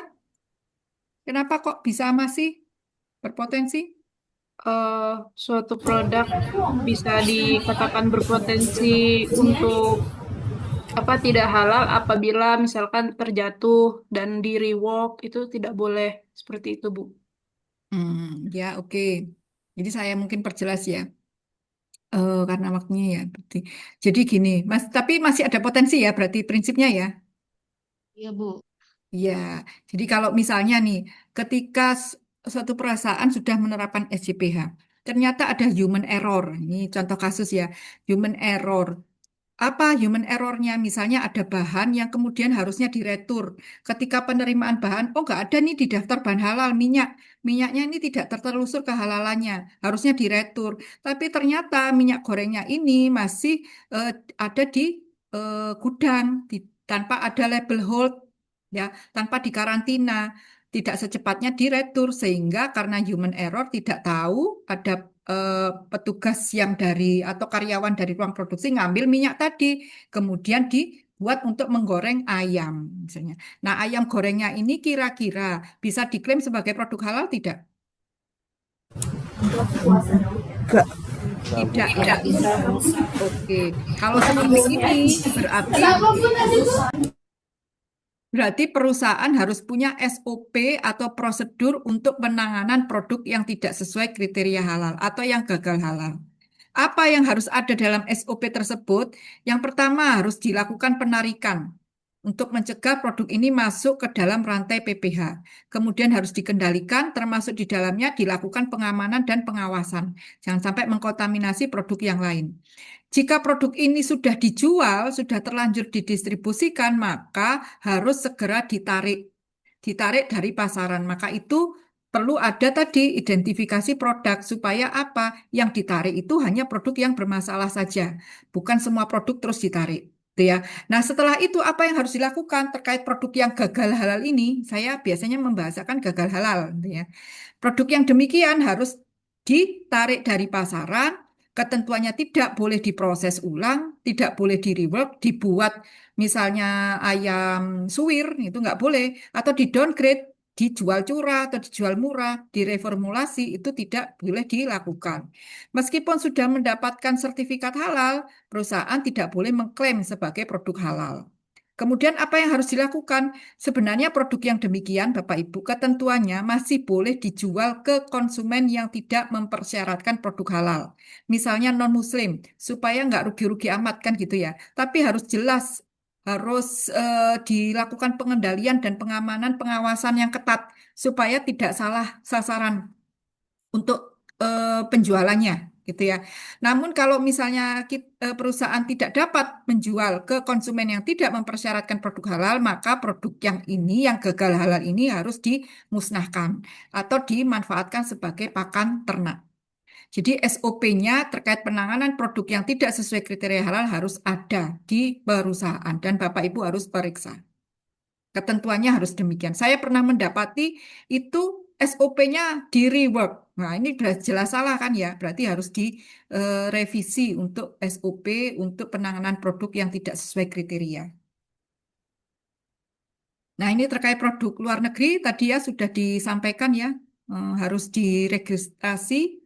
Kalau sudah bersertifikat halal, oke. Kalau belum, maka harus bersertifikat halal dari BPJPH gitu ya. Kalau memang sertifikat halalnya sudah dari LHLN yang sudah MRA dengan BPJPH, tinggal registrasi saja.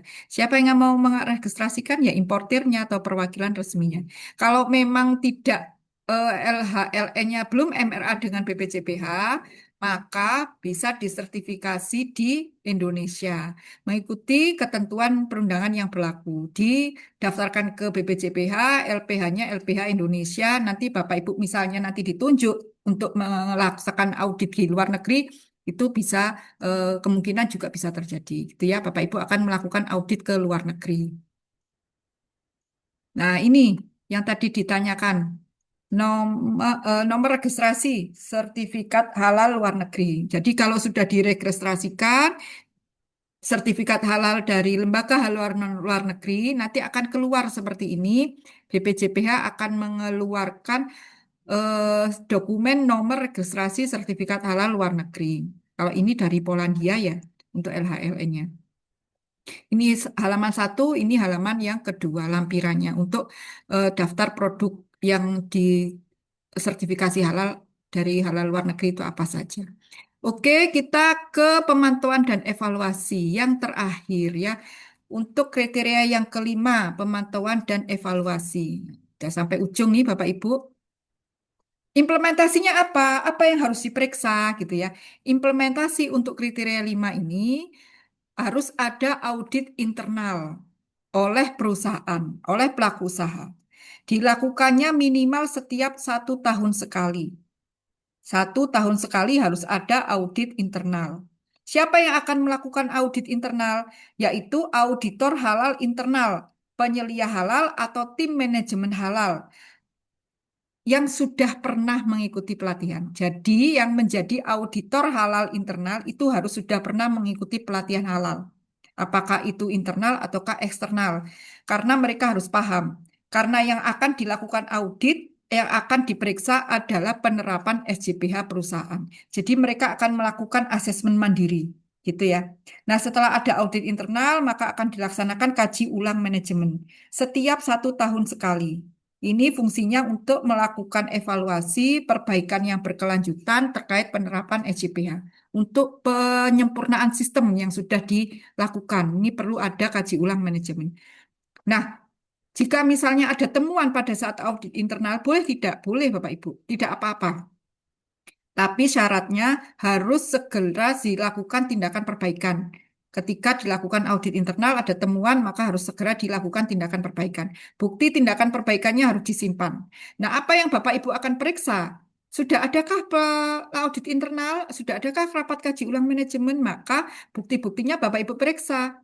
Bukti pelaksanaan audit internal dan kaji ulang manajemen itu bisa berupa laporan auditnya, bisa berupa jadwal audit internal, bisa daftar hadir audit gitu ya, daftar hadir rapat ulang kaji ulang manajemen, mungkin dokumentasi foto kegiatan, notulensi, kaji ulang manajemen, berita acara, kaji ulang manajemen dan seterusnya. Itu ya. Jadi Bapak Ibu harus pastikan dokumen atau evidennya, bukti dukungnya itu valid. Jangan sampai mudah di apa bohongi gitu ya oleh auditinya pelaku usaha. Harus valid betul bahwa Bapak Ibu harus bisa memastikan memang audit internalnya dilakukan sesuai dengan ketentuan. Ini audit internal sama ya dengan proses audit kita gitu ya. Mulai dari kesiapan tim, membuat rencana audit, pembuatan checklist audit sampai pelaksanaan audit.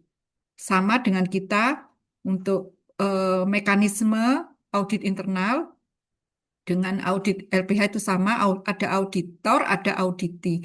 Yang jelas kalau auditor internal itu adalah penyelia halal, auditinya adalah teman dari penyelia halal. Jadi mengaudit temannya sendiri nanti di perusahaan. Nanti ada NC, ada ketidaksesuaian, harus disetujui, maka harus ada nih laporan audit. Nah, setelah dilakukan tindakan perbaikan, kemudian diverifikasi tindakan perbaikan itu sudah mencukupi, sudah sesuai, maka tutup temuan, close untuk NC-nya. Ini contoh laporan audit, tidak ada format baku, Bapak Ibu ya, untuk laporan audit ataukah form CAPA. Ini ada form CAPA yang biasanya umum ada di perusahaan, itu namanya form CAPA. Form corrective action dan preventive action.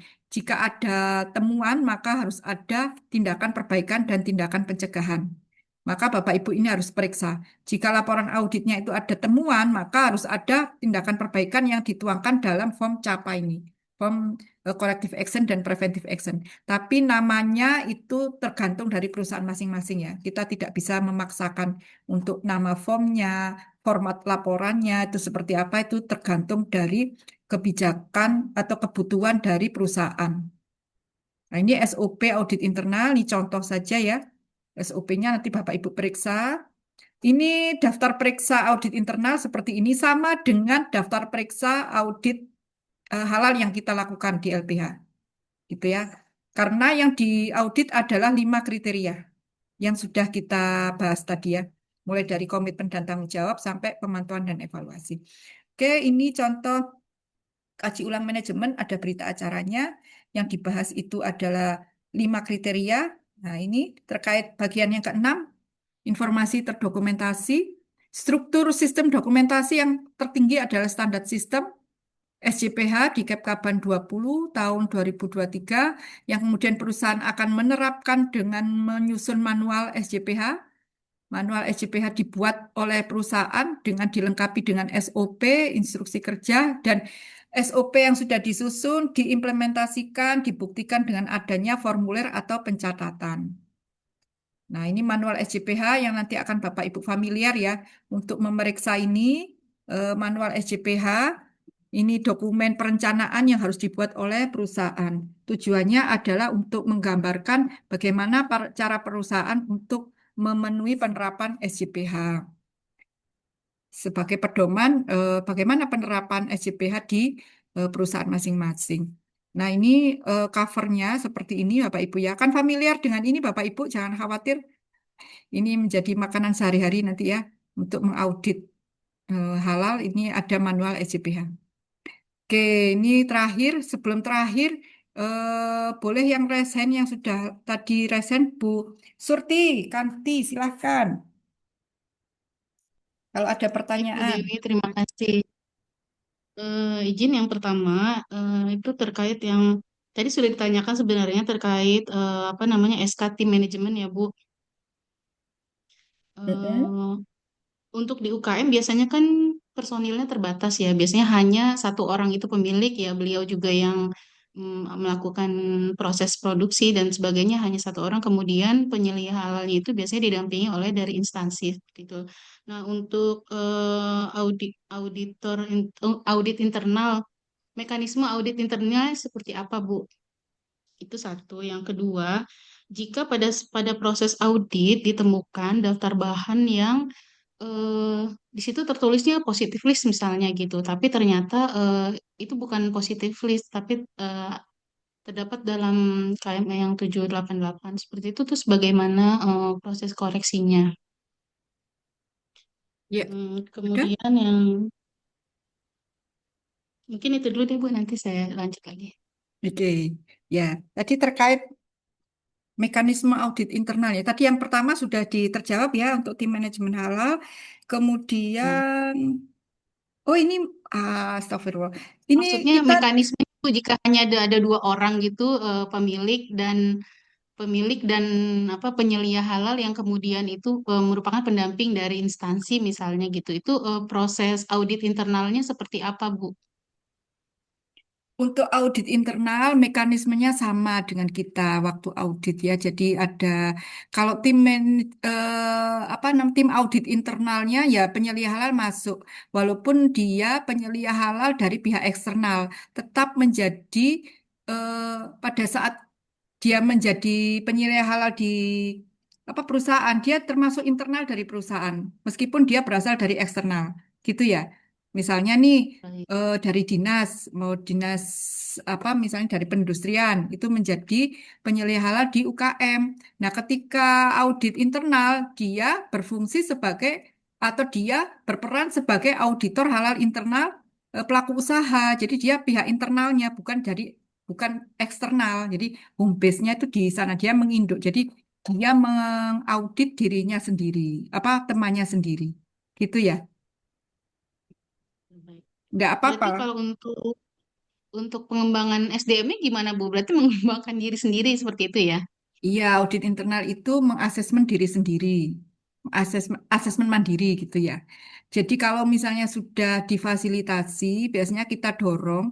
Ketika biasanya kalau fasilitasi itu kan ada batasnya itu ya. Atau dari konsultan menjadi penyelia halal kan ada batasnya, batas kontraknya. Ketika dia selesai kontrak, sebelum selesai kontrak didorong untuk ada penyelia halal pengganti di perusahaan itu. Jadi kalau misalnya dia sudah putus kontrak atau kontraknya sudah habis, ya berarti harus segera digantikan oleh penilai halal dari pihak internal. Bisa pelaku usahanya sendiri atau mungkin pegawainya yang lain. Berarti Itu ya. nanti kalau misalnya kita dorong beliau itu punya apa penyelia halal sendiri, berarti beliau boleh jadi penyelia halal, beliau pemilik, beliau juga yang melaksanakan proses produksinya itu boleh ya, Bu? Boleh, kalau memang skalanya usaha mikro ya, mikro kecil ya. Iya, Itu mikro tadi ya. sudah Iya, Bu. di Betul. ketentuannya memang demikian. Kalau memang keterbatasan SDM, usahanya mikro kecil, penyelia halal boleh dari pelaku usaha yang bersangkutan di merangkap. Yang Baik. penting syaratnya pelaku usahanya Muslim ya, Muslim Baik, Bu. kemudian mengikuti pelatihan. Jadi dibuktikan dengan ada Oh, ya. sertifikat pelatihan. Itu. Baik. Terus yang kedua tadi, Bu. Mekanisme apa yang mana ya? Mekanisme audit Dan yang internal kedua tadi, audit. misalnya ketika kita audit ya Bu, audit ke pelaku usaha, di situ kan kita lihat ada bahan list bahan ya Bu, yang bahan halal itu ya Bu. Hmm, hmm. Nah, kemudian Ya, di situ misalnya ada contohnya misalnya gula merah, itu kan misalnya di situ tertulis sebagai positive list.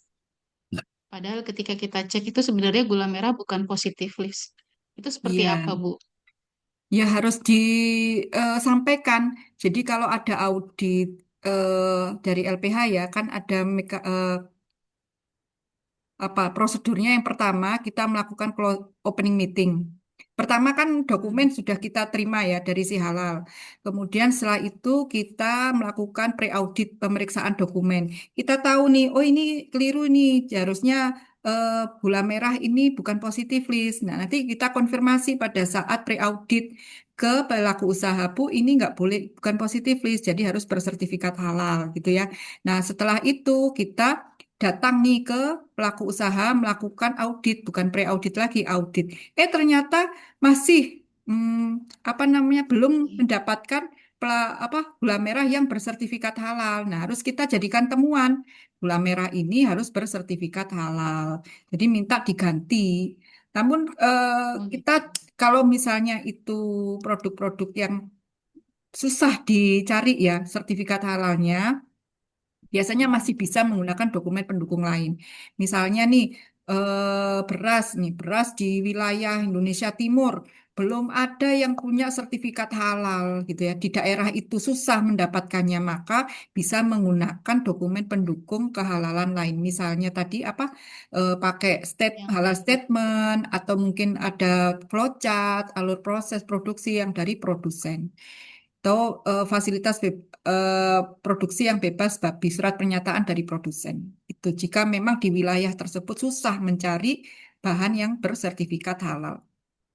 Jika memang bahan ini untuk kekritisannya bukan sangat kritis ya, bukan titik kritis tinggi, masih rendah. ya, berarti kalau untuk dokumen pendukung itu kalau bahan-bahan seperti itu misalnya beras ataupun gula merah misalnya itu dokumen pendukungnya cukup satu atau memang semua harus dipenuhi Bu? Misalnya ada COA juga atau apa gitu?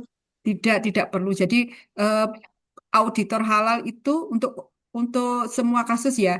Jadi auditor halal kan memang ditugaskan sesuai dengan bidang keilmuannya.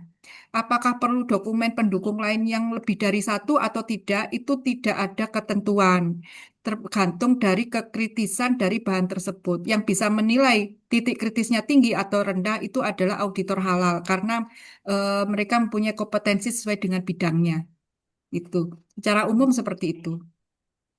Itu ya. Bisa Baik Bu. terjawab? Ya, baik Bu. Terima kasih. Bisa Bu. Ya, terima kasih. Iya, sama-sama. Pak Fai, saya tadi berpikirnya itu selesai jam 17 Bapak Ibu.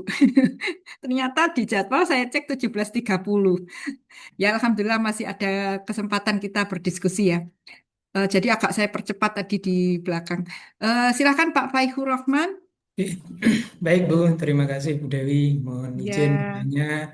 Ini mungkin terkait dengan kriteria yang pertama tadi, kaitannya dengan komitmen dan apa namanya tanggung jawab dari pelaku usaha. Mungkin lebih spesifik ke jasa penyembelihan Bu, khususnya di penyembelihan unggas pada UKM kecil, maksudnya penyembelihan kecil yang skala kecil itu apakah ada ketentuan terkait dengan jumlah khususnya juru sembelih halal Bu.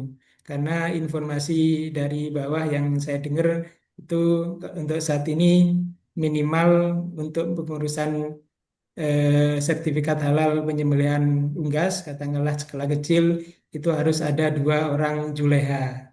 Itu yang pertama. Kemudian yang kedua terkait dengan kriteria yang kedua bahan.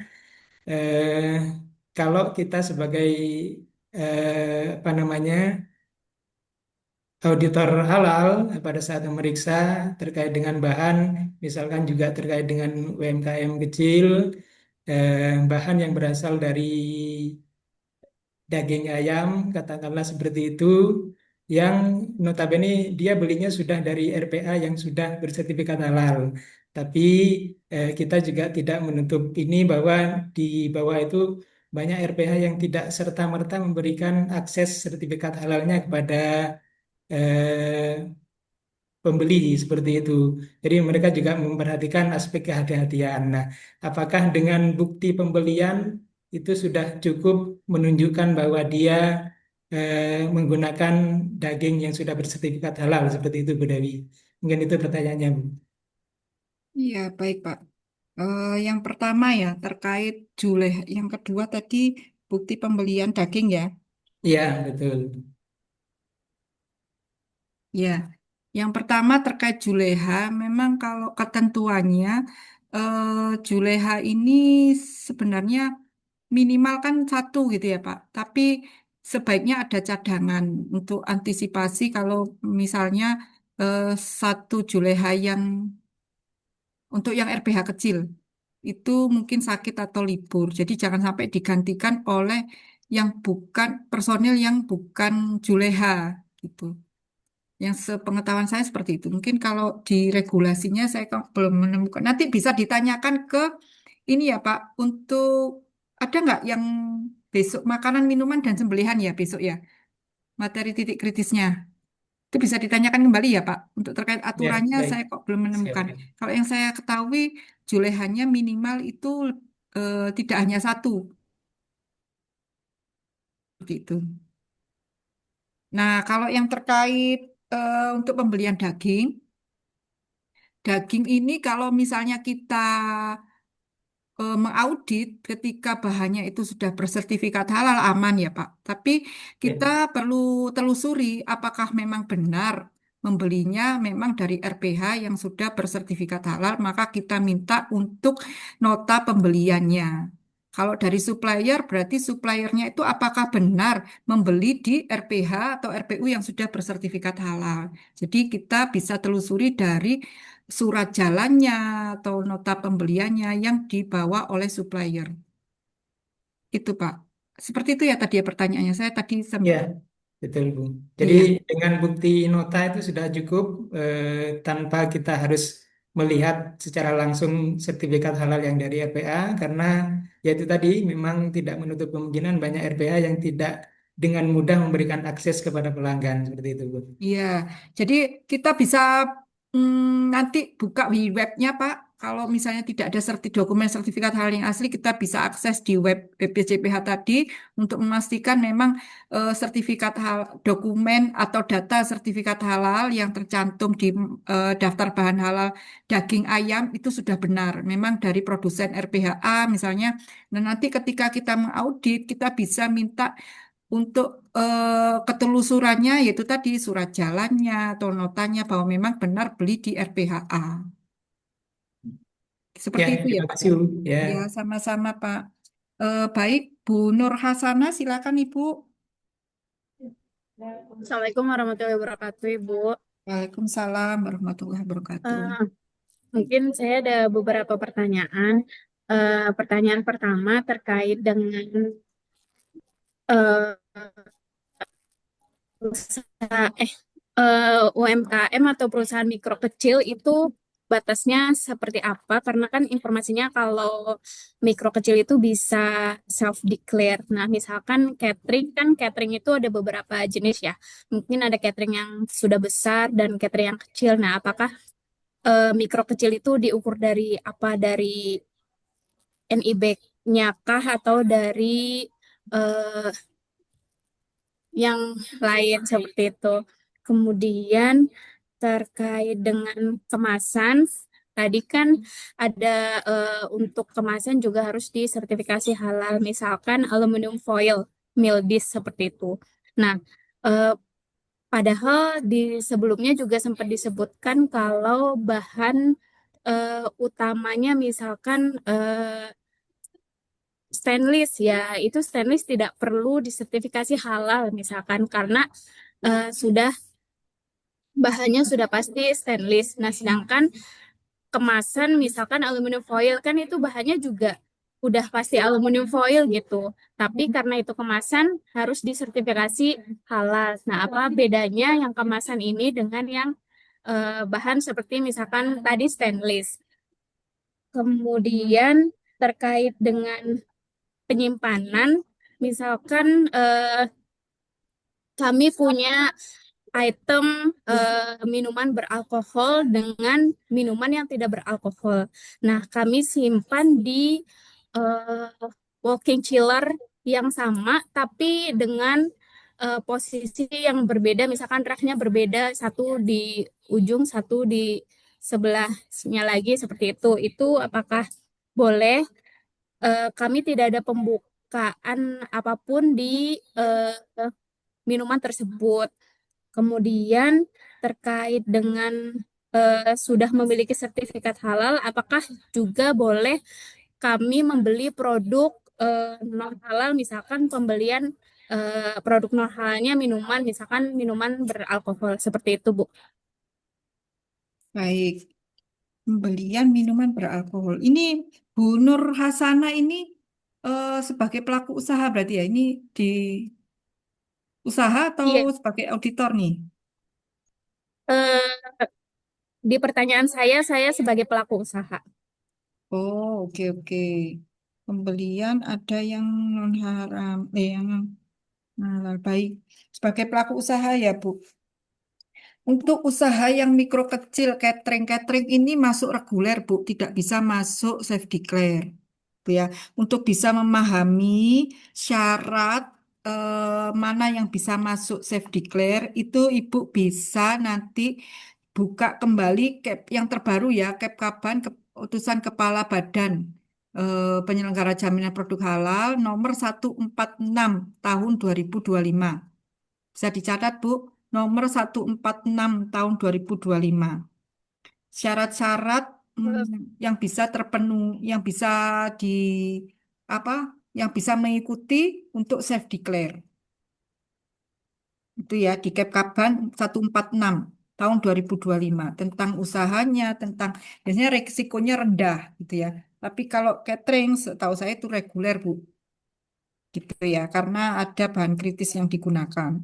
Kemudian terkait kemasan. Nah, sebagai pelaku usaha. Nah, ini kalau sebagai pelaku usaha ini kemasannya karena kalau sebagai auditor harus punya bisa menelaah ya untuk bisa melakukan studi terkait cara pembuatan atau pengolahan dari kemasan, bisa menganalisis gitu ya. Ini titik kritisnya ada di mana gitu ya. Kenapa aluminium foil itu bisa ada sertifikat halalnya ya kemungkinan ada titik kritisnya. Nah, kalau sebagai pelaku usaha ya saya sarankan menggunakan bahan kemas yang sudah bersertifikat halal saja supaya aman. Karena sudah banyak ya pilihan bahan kemas yang sudah bersertifikat halal. Meskipun ini memang bahan gunaan, karena barang gunaan itu ketentuannya kan yang hanya mengandung unsur hewan gitu. Tapi kalau memang ada yang sudah bersertifikat halal sebagai pelaku usaha nih ya, ya saran saya pilih yang sudah bersertifikat halal saja karena sudah banyak pilihannya. Gitu, Bu. Kalau sebagai auditor ya bahan kemas nanti Bapak Ibu harus banyak belajar lagi ya terkait pengemasan.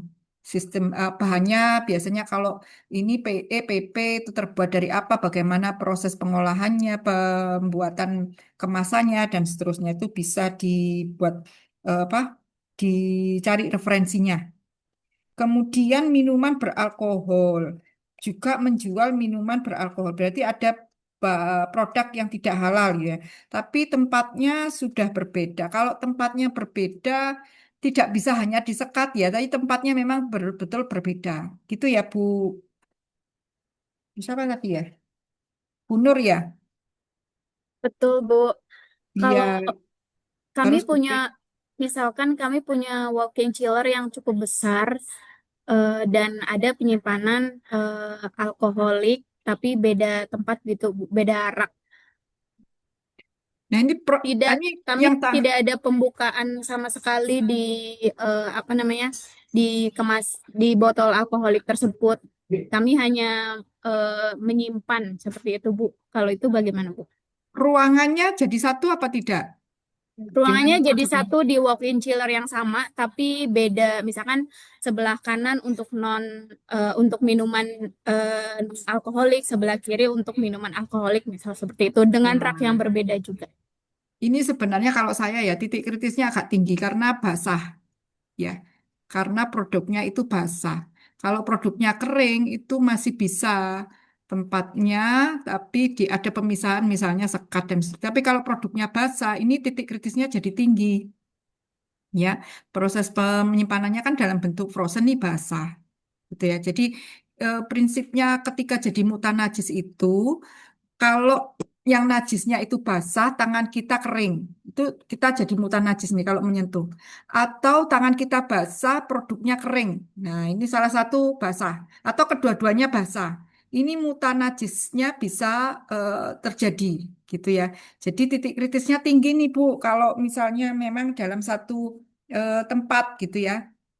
Walaupun itu tidak dibuka, kan bisa menjamin dibuka atau tidak kan tidak ada yang bisa menjamin ya itu. Jadi kalau Kami, Bu, yang menjamin, nah Bu. itu, jadi kan kayak declare ya, declare sendiri gitu ya, mendeklar Kan sendiri.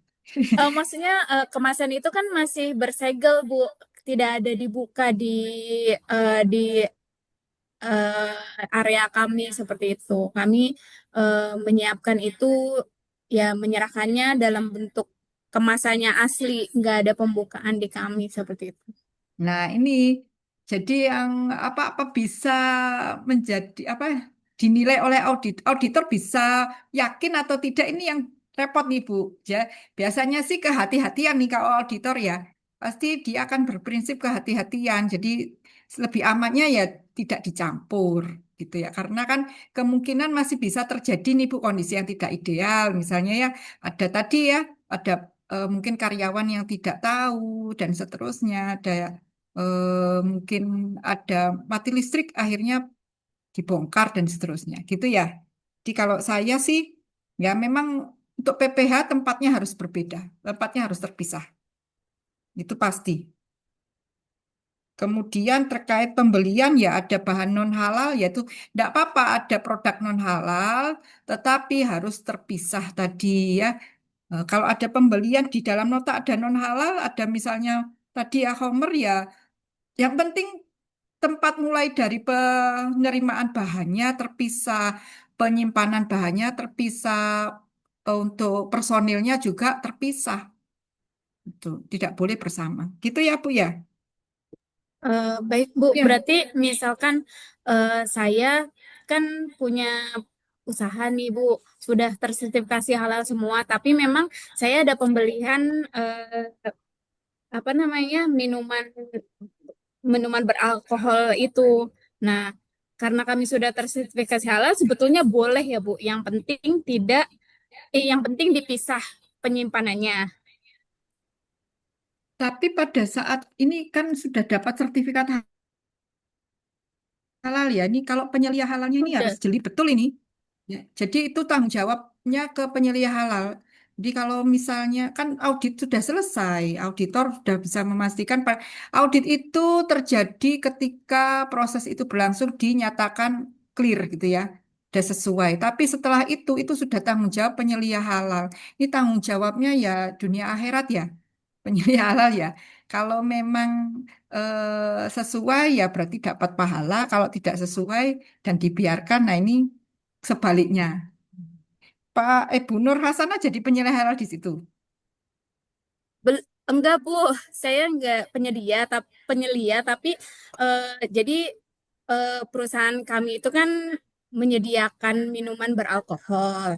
Nah, kan kami sudah tersertifikasi halal untuk produk. Tapi kami kan ada pembelian, Bu. Berarti kami juga berdosa gitu, Bu, yang beli atau bagaimana? Yang penting terpisah sebentar. Saya mau pastikan nih, ketika audit halal pada saat proses sertifikasi halal tidak ada alkohol kan? Iya, betul. Pasti Gimana, Bu? tidak ada alkoholnya karena sudah lolos. Iya, betul ya, Bu Nur. pada saat audit halal dari LPH, apakah alkoholnya sudah ada? Alkoholnya tidak ada, Bu, karena itu kan Nah, apa namanya punya customer kami yang dititipkan seperti itu. Jadi kami kan menservis. makanya lolos. Kalau kemungkinan pada saat audit itu ada alkoholnya dan apa ya tadi satu tempat dalam chiller yang sama ya kemungkinan sertifikasi halalnya tidak lolos gitu ya. Ya ini sudah tanggung jawab masing-masing ini. Begitu ya Bu Nur Hasanah ya. Ini kalau misalnya ragu-ragu bisa nanti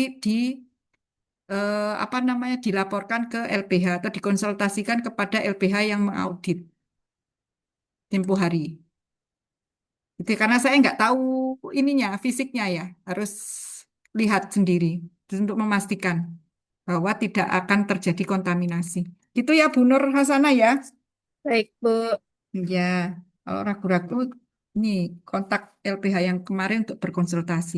Jadi saya kira kalau saya enggak meloloskan kalau itu. Kalau ada. Baik Bu Beta sudah tadi tanya. Yang belum tanya ya Bu Siva. Silakan Ibu Siva. Ya, Bu. Assalamualaikum warahmatullahi wabarakatuh. Waalaikumsalam warahmatullahi wabarakatuh. Ini Bu, saya tuh mau nanya, kan waktu itu kayak ada PU keramiknya tableware gitu. Nah, dia itu pakai untuk kemasan sekundernya pakai kardus bekas makanan. Tapi kardus bekas makanannya itu yang dari kayak loakan gitu. Tapi makanannya makanan halal. Nah, nanti ketika di list daftar bahan itu, apakah cukup mencantumkan kemasannya itu ID-nya ID eh kema ID si produk halal tersebut apa bagaimana ya, Bu? Ini pakai bekas ya? Bisa tertelusur nggak ininya? Soalnya kan di dusnya masih ada tulisan kayak Indomie gitu, Bu. Oke. Tapi kan kita nggak tahu ya setelah itu, ini kan karena bukan kemasan baru ya. Setelah Ya, itu bagaimana proses selanjutnya bekasnya ini? Apakah bisa dipastikan misalnya ya tidak ada kontaminasi misalnya dari eh, air kencing hewan dan seterusnya gitu kan kita nggak bisa pastikan ya karena bekas ya. iya. Nah itu jadi titik kritis tuh. Oh, Ya, jadi titik kritis Bu bisa jadi kan karena bekas titik kritisnya tinggi itu kalau bekas tuh. Kita nggak hmm. bisa menelusuri. Gitu ya Bu Berarti ya. berarti baiknya jangan pakai kardus bekas ya, Bu. Berarti nggak Iya, boleh. baiknya kan nggak bisa dijamin, gitu kan? Siapa yang bisa menjamin bahwa itu tidak terkontaminasi bahan haram atau najis Iya. Sama itu sebelumnya? Mm-mm. sama itu juga, Bu. Untuk yang ke apa pigmen warna untuk hiasan tableware itu eh, itu itu kritis nggak ya, Bu? Pigmennya Iya. dari mana? Organik atau anorganik? Nah, itu dia orangnya itu belinya dari Jepang. Nah, distributornya itu nggak bisa mintain COA-nya. Nah, itu coba-coba dicek di KMA-nya ya. KMA-nya atau gini, ini karena terkait bahan kimia ya. Nanti ada Ya. titik kritis bahan dan kehalalan dari produk kimia dan produk biologi. Besok ya, besok Oh atau iya, 2 hari lagi. Nanti bisa ditelusuri dulu, Bu, untuk pigmennya seperti apa. Nanti bisa ditanyakan. ya, baik, Bu. Gitu ya, untuk dipastikan. Baik, Bapak Ibu, sudah 5:30. Saya catat dulu yang sudah raise hand. Saya catat sebagai keaktifan ya. Eh, Bu Cucu, Bu Aprilia, Bu Tresya. Karena waktunya terbatas, Bapak Ibu mohon maaf nih. Pak Win Ar Mm-mm. Pak Win Arika Usu. Baik, Bapak Ibu, mohon maaf karena waktunya sudah menunjukkan pukul setengah 6 ya, 17.30. Ini saya akan resume dulu untuk pembahasan kita hari ini. Ada 5 kriteria seperti Pancasila, seperti rukun Islam, seperti balonku, gitu ya. Saya biasa menganalogikan itu supaya tidak lupa. Nanti pasti akan ditanyakan ini untuk yang uji kompetensi, kriteria sistem jaminan produk halal harus paham. Mulai dari pertama, komitmen dan tanggung jawab. Harus ada kebijakan halal yang itu disusun, dinarasikan, ditetapkan, divalidasi oleh pimpinan, dan disosialisasikan. Sosialisasinya harus kepada pihak internal dan juga kepada pihak eksternal perusahaan. Kemudian ada tanggung jawab manajemen puncak, itu implementasinya adalah dengan menetapkan atau membuat SK tim manajemen halal dan juga SK penetapan penyelia halal. Kemudian ada unsur ketiga, pembinaan sumber daya manusia, harus ada pelatihan internal dan pelatihan eksternal halal. Bapak Ibu harus periksa bukti-bukti implementasi ini. Apakah sudah dilakukan dengan benar sesuai ketentuan ataukah belum? Jika belum ya berarti jadi temuan. Kemudian kriteria yang kedua, bahan. Bahan itu ada dua kategori ya, bahan yang wajib bersertifikat halal dan bahan yang positif list. Bapak Ibu harus periksa itu dulu, setelah itu harus tentukan dokumen pendukung bahannya. Harus sesuai dengan ketentuan yang ada. Kemudian terkait kriteria yang ketiga, proses produk halal.